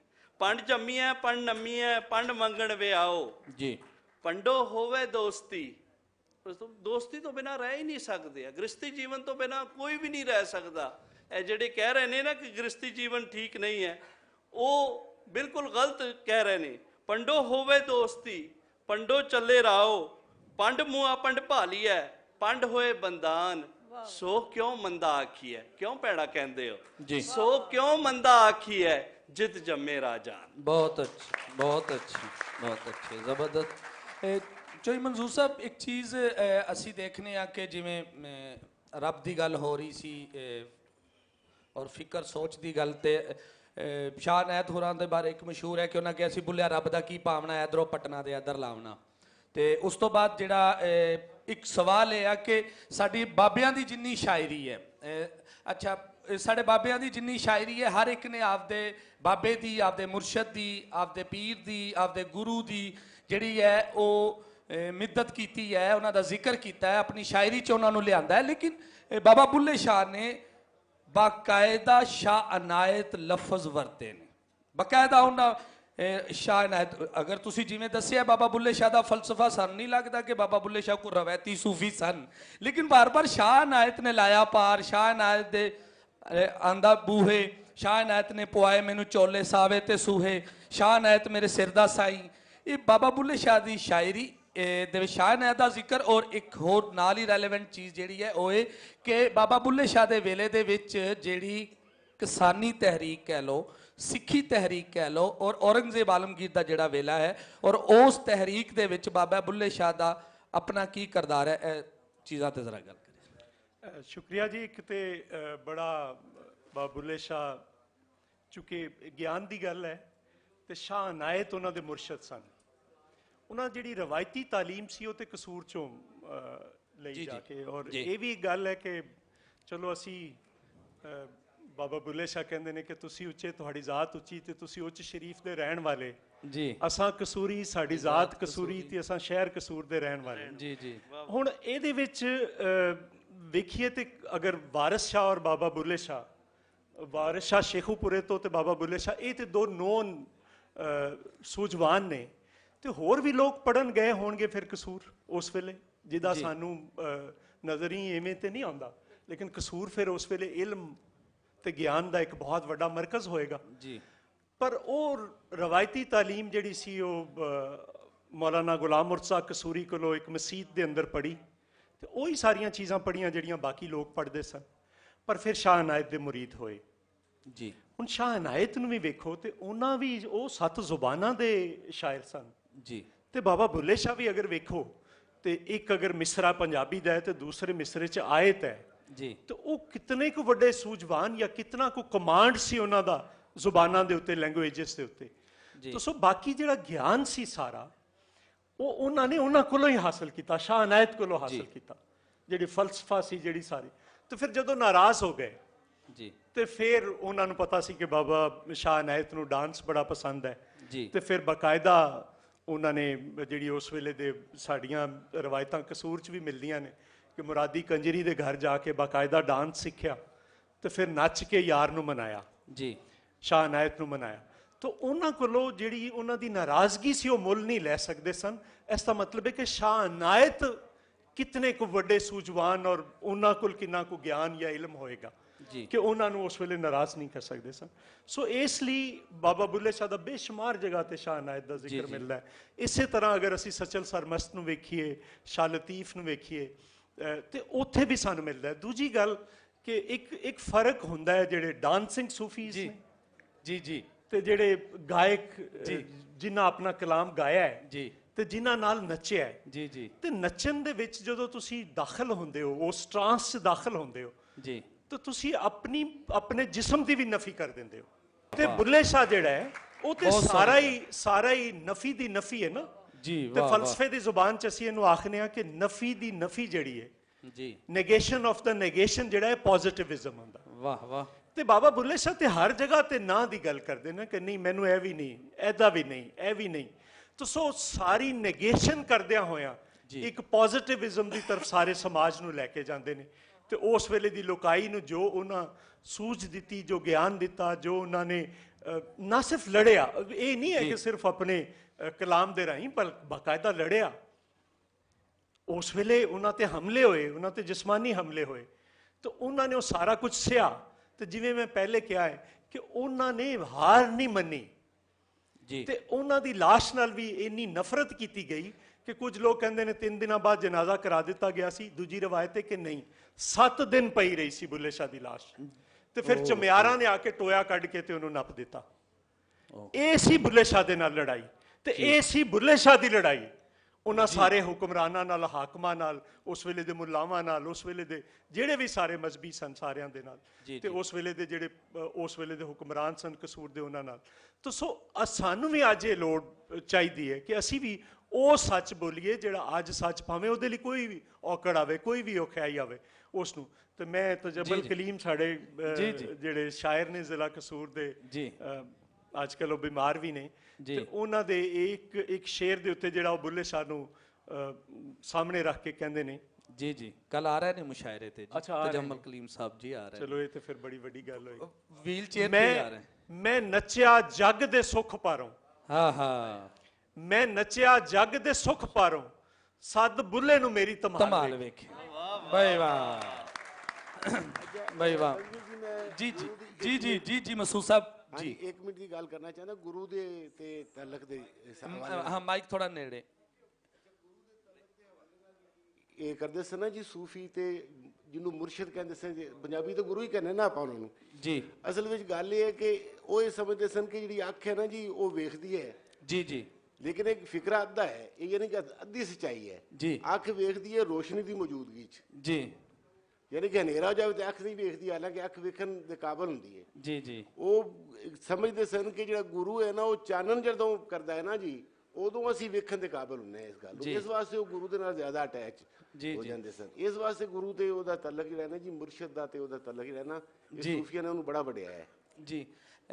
ਗਿਆਨ ਦਿਆ ਜੀ। ਹਾਂਜੀ, ਮੈਂ ਮੈਮ ਸੁਗਰਾ ਸਦਫ ਜੀ ਨੂੰ ਕਹਾਂਗਾ ਕਿ ਉਹ ਆਖਰ ਤੇ ਜਿਹੜਾ ਹੈ ਇਸ ਚੀਜ਼ ਨੂੰ ਸਮੇਟਦਿਆਂ ਹੋਇਆਂ ਆਪਣੀ ਗੱਲ ਕਰਨ। ਔਰ ਇਸ ਇੱਕ ਸਵਾਲ ਹੈ ਮੈਂ ਆਪਣੇ ਚੜ੍ਹਦੇ ਪੰਜਾਬ ਦੇ ਦੋਸਤਾਂ ਅੱਗੇ, ਸਾਥੀਆਂ ਅੱਗੇ, ਇਹਨਾਂ ਬਾਬਿਆਂ ਰਾਹੀਂ ਰੱਖਣਾ ਚਾਹਨਾ ਕਿ ਸਾਨੂੰ ਬਹੁਤ ਚਾਅ ਚੜਿਆ, ਸਾਡੇ ਲਈ ਬੜੇ ਮਾਣ ਔਰ ਫਖਰ ਦੀ ਗੱਲ ਹੈ ਕਿ ਤੁਸੀਂ ਅੱਜ ਸਾਡੇ ਵਿੱਚ ਬੈਠੇ ਹੋ, ਇਸ ਧਰਤੀ ਤੇ ਬੈਠੇ ਹੋ, ਇਸ ਲਾਹੌਰ 'ਚ ਬੈਠੇ ਹੋ।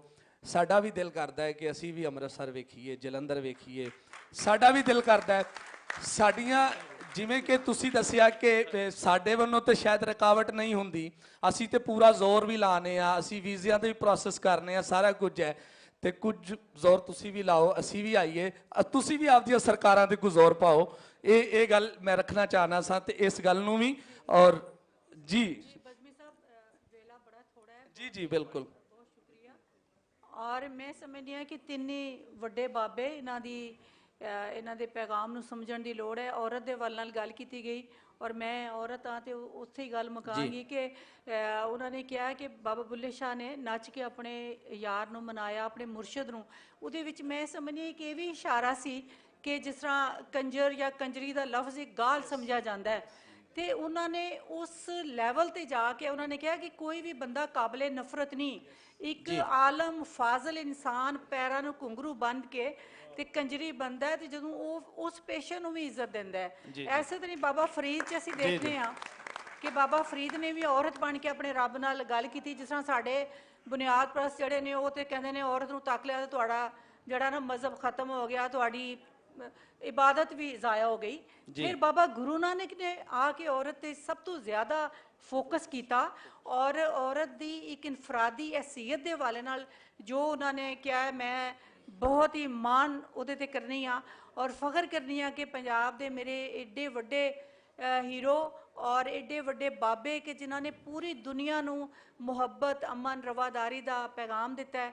ਉਹ ਪੈਗਾਮ ਸਾਨੂੰ ਸਮਝਣ ਦੀ ਲੋੜ ਹੈ, ਪੰਜਾਬ ਨੂੰ ਸਮਝਣ ਦੀ ਲੋੜ ਹੈ, ਪੰਜਾਬ ਨੂੰ ਲੀਡਰਸ਼ਿਪ ਦੀ ਲੋੜ ਹੈ। ਸਾਡੇ ਕੋਲ ਪੰਜਾਬੀ ਲੀਡਰਸ਼ਿਪ ਨਹੀਂ, ਜਿਹਦੀ ਵਜ੍ਹਾ ਤੋਂ ਅਸੀਂ ਜੁੱਤੀਆਂ ਖਾਣੇ ਆ ਪਏ। ਔਰ ਇਨਸ਼ਾਅੱਲਾ ਅਸੀਂ ਆਪਣੇ ਮਸਲੇ ਜਿਹੜੇ ਨੂੰ ਹੱਲ ਕਰਾਂਗੇ, ਕਿਉਂਕਿ ਅੱਜ ਸੋਸ਼ਲ ਮੀਡੀਆ ਨੇ ਉਹ ਜਿਹੜੇ ਚੌਧਰੀ ਸਾਹਿਬ ਨੇ ਕਿਹਾ ਨਾ ਕਿ ਸਾਡੇ ਜਿਹੜੇ ਹੀਰੋ ਨੇ ਉਹ ਗਦਾਰ ਬਣਾ ਕੇ ਸਾਡੀ ਤਾਰੀਖ ਨੇ ਪੇਸ਼ ਕੀਤੇ ਨੇ, ਲੇਕਿਨ ਸੋਸ਼ਲ ਮੀਡੀਆ ਨੇ ਲੋਕਾਂ ਨੂੰ ਦੱਸ ਦਿੱਤਾ ਹੈ ਕਿ ਭਗਤ ਸਿੰਘ ਸਾਡਾ ਹੀਰੋ ਹੈ, ਖਰਲ ਹੀਰੋ ਹੈ, ਰਣਜੀਤ ਸਿੰਘ ਹੀਰੋ ਹੈ। ਇਸ ਲਈ ਅਸੀਂ ਆਪਣੇ ਉਸ ਖੋਏ ਹੋਏ ਵਕਾਰ ਨੂੰ ਔਰ ਪੰਜਾਬ ਨੂੰ ਇੱਕ ਨਾਲ ਲੈ ਕੇ ਟੁਰਨ ਦੀ ਗੱਲ ਕਰਾਂਗੇ ਔਰ ਉਹਨੂੰ ਪੂਰੀ ਦੁਨੀਆ 'ਚ ਇੱਕ ਵੱਡਾ ਮੁਕਾਮ ਦਵਾਂਗੇ ਇਨਸ਼ਾਅੱਲਾ। ਜੀ ਕਲਿਆਣ ਜੀ, ਜੀ ਮਾਈਕ ਔਨ। ਕਿ ਜੋ ਗੱਲ ਸਾਡੇ ਵੱਡੇ ਵੀਰ ਜੀ ਨੇ ਕੀਤੀ ਹੈ, ਇਸ ਦੇ ਵਿੱਚ ਬਾਬਾ ਬੁੱਲੇ ਸ਼ਾਹ ਦੀ ਜਿਹੜੀ ਉਹਦੇ ਵਿੱਚ ਸੀ ਮਰਨੇ ਦੇ ਵਿੱਚ, ਉਹਦੇ ਵਿੱਚ ਇਹ ਗੱਲ ਵੀ ਸੀ ਕਿ ਉਹਨਾਂ ਨੇ 9ਵੇਂ ਪਾਤਸ਼ਾਹ ਦਾ ਨੋਹਾ ਲਿਖਿਆ ਸੀ। 9ਵਾਂ ਪਾਤਸ਼ਾਹ ਦੇ ਜਿਹੜੇ ਜਿਸ ਤਰ੍ਹਾਂ ਉਹਨਾਂ ਨੂੰ ਸ਼ਹੀਦ ਕੀਤਾ ਗਿਆ ਸੀ, ਉਸ ਦਾ ਸਾਰਿਆਂ ਤੋਂ ਵੱਡਾ ਨੋਹਾ ਸਾਨੂੰ ਅਗਰ ਮਿਲਦਾ ਹੈ ਤੇ ਉਹ ਬੁੱਲੇ ਸ਼ਾਹ ਦੇ ਸ਼ਬਦਾਂ ਦੇ ਵਿੱਚ ਮਿਲਦਾ ਹੈ, ਉਹਨਾਂ ਦੇ ਫਰਮਾਨ 'ਚ ਮਿਲਦਾ ਹੈ। ਔਰ ਜੋ ਗੱਲ ਮੇਰੇ ਵੀਰ ਜੀ ਨੇ ਕੀਤੀ ਹੈ, ਮੈਂ ਇੱਥੇ ਭਗਵੰਤ ਮਾਨ ਜੀ ਦੇ ਮੈਂ ਉਹਨਾਂ ਨੂੰ ਖਾਸ ਬੰਦੇ ਸਮਝਦਾ ਹਾਂ ਕਿ ਤੁਸੀਂ ਬੈਠੇ ਹੋ ਸਾਡੇ ਲਹਿੰਦੇ ਪੰਜਾਬ ਵਾਲੇ ਮੇਰੇ ਸਮੇਤ, ਅਸੀਂ ਉਡੀਕ ਰਹੇ ਹਾਂ ਕਿ ਅਸੀਂ ਕਦੋਂ ਆਪਣਾ ਅੰਮ੍ਰਿਤਸਰ ਵੇਖਾਂਗੇ। ਸੋ ਇਹ ਹੈ ਕਿ ਸਾਨੂੰ ਵੀ ਮੱਥਾ ਟੇਕਣ ਦੀ ਇਜਾਜ਼ਤ ਹੋਣੀ ਚਾਹੀਦੀ। ਵਾਹ ਵਾਹ ਵਾਹ ਵਾਹ। ਤੇ ਇਹਨਾਂ ਗੱਲਾਂ ਤੇ ਅੱਜ ਦਾ ਸੈਸ਼ਨ, ਇਹ ਸੈਸ਼ਨ ਐਡਾ ਪਰਵਾਂ, ਐਡਾ ਪਿਆਰਾ ਔਰ ਐਡਾ ਖੂਬਸੂਰਤ ਔਰ ਬਾਬਿਆਂ ਦੀ ਗੱਲਬਾਤ ਔਰ ਜ਼ਿਕਰ ਕਿ ਇਹਦੇ ਤੇ ਕੁਝ ਜਿਤਨੀ ਦੇਰ ਵੀ ਗੱਲ ਕਰਦੇ ਰਹੀਏ ਤੇ ਆਪਣਾ ਹੀ ਇੱਕ ਸਵਾਦ ਹੈ। ਤੇ ਇਸ ਗੱਲ ਤੇ ਕਿ ਕੀ ਕਰਦਾ ਨਹੀਂ ਬੁੱਲੇ ਸ਼ਾਹ ਹੋਰਾਂ ਦੀਆਂ ਲਾਈਨਾਂ ਤੇ ਕਿ ਕੀ ਕਰਦਾ ਨਹੀਂ ਕੋਈ ਪੁੱਛੋ ਹਾਂ ਦਿਲਬਰ ਕੀ ਕਰਦਾ ਨਹੀਂ, ਤੇ ਬੁੱਲਾ ਸ਼ੋਹ ਦਾ ਇਸ਼ਕ ਬਗੇਲਾ ਰਤ ਪੀ ਗੋਸ਼ਤ ਚਰਦਾ ਨਹੀਂ, ਕੀ ਕਰਦਾ ਨਹੀਂ। ਬਹੁਤ ਸ਼ੁਕਰੀਆ ਤੁਹਾਡਾ ਸਭ ਦੋਸਤਾਂ ਦਾ। ਤੇ ਬੁੱਲੇ ਦੀ ਤੇ ਇਹ ਇੱਕ ਗਰੁੱਪ ਫੋਟੋ ਹੋ ਜਾਏਗੀ ਹਾਂਜੀ। ਤੇ ਇਹਨਾਂ ਨਾਲ ਦੇ- ਮੁਹੱਬਤਨਾਮਾ ਹੈ ਜੀ। ਹਾਂ, ਮੁਹੱਬਤਨਾਮੇ ਨੇ ਤੇ ਇਹਦੇ ਨਾਲ ਮੈਂ ਬੁੱਲੇ ਦੀ ਇੱਕ ਖਾਮੋਸ਼ੀ ਦੇ ਵਿੱਚ ਇੱਕ ਕਾਫੀ ਦੇ ਦੋ ਬੋਲ ਸੁਣਾਉਣਾ ਕਿ ਮੇਰੀ ਬੁੱਕਲ ਦੇ ਵਿੱਚ ਚੋਰ ਸਾਰਿਆਂ ਦੀ ਬੁੱਕਲ 'ਚ ਹੈ ਵੇ। ਵੈਸੇ ਤਾਂ ਤੁਹਾਨੂੰ ਪਤਾ ਅਸੀਂ ਔਰ ਉਹ ਚੋਰ ਦੀ ਕੀ ਸੂਰਤ ਰੂਪ ਸਰੂਪ ਹੈ, ਵੱਖਰੇ ਨੇ। ਉਹ ਕਰੂਪ ਵੀ ਹੈ ਤੇ ਰੂਪ ਵੀ ਹੈ, ਸਾਰਾ ਕੁਝ ਹੀ ਹੈ। ਮੇਰੀ ਬੁੱਕਲ ਦੇ ਵਿੱਚ ਚੋਰ ਨਹੀਂ, ਮੇਰੀ ਬੁੱਕਲ ਦੇ ਵਿੱਚ ਚੋਰ, ਸਾਧੂ ਕਿਸ ਨੂੰ ਕੂਕ ਸੁਣਾਵੇ। ਮੇਰੀ ਬੁੱਕਲ ਦੇ ਵਿੱਚ ਚੋਰ, ਮੁਸਲਮਾਨ ਸਿਵਿਆਂ ਤੋਂ ਡਰਦੇ, ਹਿੰਦੂ ਡਰਦੇ ਗੌਰ, ਦੋਵੇਂ ਇਸੇ ਦੇ ਵਿੱਚ ਰਲਦੇ, ਇਹੋ ਦੋਵਾਂ ਦੀ ਖੋਰ। ਕਿਤੇ ਰਾਮਦਾਸ ਕਿਤੇ ਫਤਿਹ ਮੁਹੰਮਦ, ਇਹੋ ਕਦੀਮੀ ਸ਼ੋਰ, ਤੇ ਮਿਟ ਗਿਆ ਦੋਵਾਂ ਦਾ ਝਗੜਾ, ਵਿੱਚੋਂ ਨਿਕਲ ਪਿਆ ਕੋਈ ਹੋਰ। ਨਹੀਂ ਮੇਰੀ ਬੁੱਕਲ ਦੇ ਵਿੱਚ ਚੋਰ। ਇਹ ਤੇ ਹੋ ਗਿਆ। ਹੁਣ ਇਹ ਬੜਾ ਅਹਿਮ ਸਾਡਾ ਸੈਸ਼ਨ, ਜਿਹਦੇ ਵਿੱਚ ਪੰਜਾਬੀ ਸਿਨੇਮਾ ਦੇ ਬੜੀਆਂ ਸੁਰਖੇਲ ਹਸਤੀਆਂ ਜਿਹੜੇ ਚੜ੍ਹਦੇ ਪੰਜਾਬ 'ਚੋਂ ਆਈਆਂ, ਜਿਹਨੂੰ ਅਸੀਂ ਫਿਲਮਾਂ 'ਚ ਵੇਖਦੇ ਹਾਂ ਔਰ ਮੀਡੀਆ ਤੇ ਵੇਖਦੇ ਹਾਂ, ਉਹਨਾਂ ਦੀ ਗੱਲਬਾਤ ਸਾਹਮਣੇ ਆਏਗੀ। ਇਸ ਲਈ ਮੈਂ ਸਾਰਿਆਂ ਨੂੰ ਕਹਾਂਗਾ ਜਿੱਥੇ ਬੈਠੇ ਹੋ ਇੱਥੇ ਹੀ ਆਪਣੀ ਆਪਣੀ ਜਗ੍ਹਾ ਤੇ ਟਿਕੇ ਰਹੋ। ਸਾਡਾ ਬਹੁਤ ਹੀ ਖਾਸ ਸੈਸ਼ਨ ਜਿਹੜਾ ਉਹ ਸ਼ੁਰੂ ਹੋਣ ਜਾ ਰਿਹਾ ਹੈ। ਇਹ ਸੈਸ਼ਨ ਦਾ ਮੇਰਾ ਦੋਸਤੋ ਪਲੀਜ਼ ਜ਼ਰਾ ਜਗ੍ਹਾ ਖਾਲੀ ਕਰਿਓ। ਭਾਈਜਾਨ ਜਿਹੜੇ ਬਹੁਤ ਸਾਰੇ ਮਤਲਬ ਮੈਂ ਕਰਮਜੀਤ ਅਨਮੋਲ ਜੀ ਉਹਨਾਂ ਨੂੰ ਕਹਾਂਗਾ ਕਿ ਉਹ ਇਸ ਦੇ ਵਿੱਚੋਂ ਇਸ ਕੜਮਾਸ ਚੋਂ ਨਿਕਲ ਆਉਣ, ਸਾਡੇ ਨੇੜੇ ਆ ਜਾਣ ਸਟੇਜ ਤੇ। ਕਰਮਜੀਤ ਅਨਮੋਲ ਜੀ, ਮਲਕੀਤ ਰੌਣੀ ਜੀ ਔਰ ਮਾਨਯੋਗ ਗੁਰਪ੍ਰੀਤ ਕੌਰ ਭੰਗੂ, ਇਹ ਜੀ ਸਭ, ਔਰ ਨਾਸਰ ਅਦੀਬ। ਤੁਹਾਡਾ ਸੈਸ਼ਨ ਸ਼ੁਰੂ ਹੈ, ਤੁਹਾਡੇ ਦੀ ਸੈਸ਼ਨ ਹੈ, ਤੁਹਾਡੀ ਗੁਫ਼ਤਗੂ ਹੈ।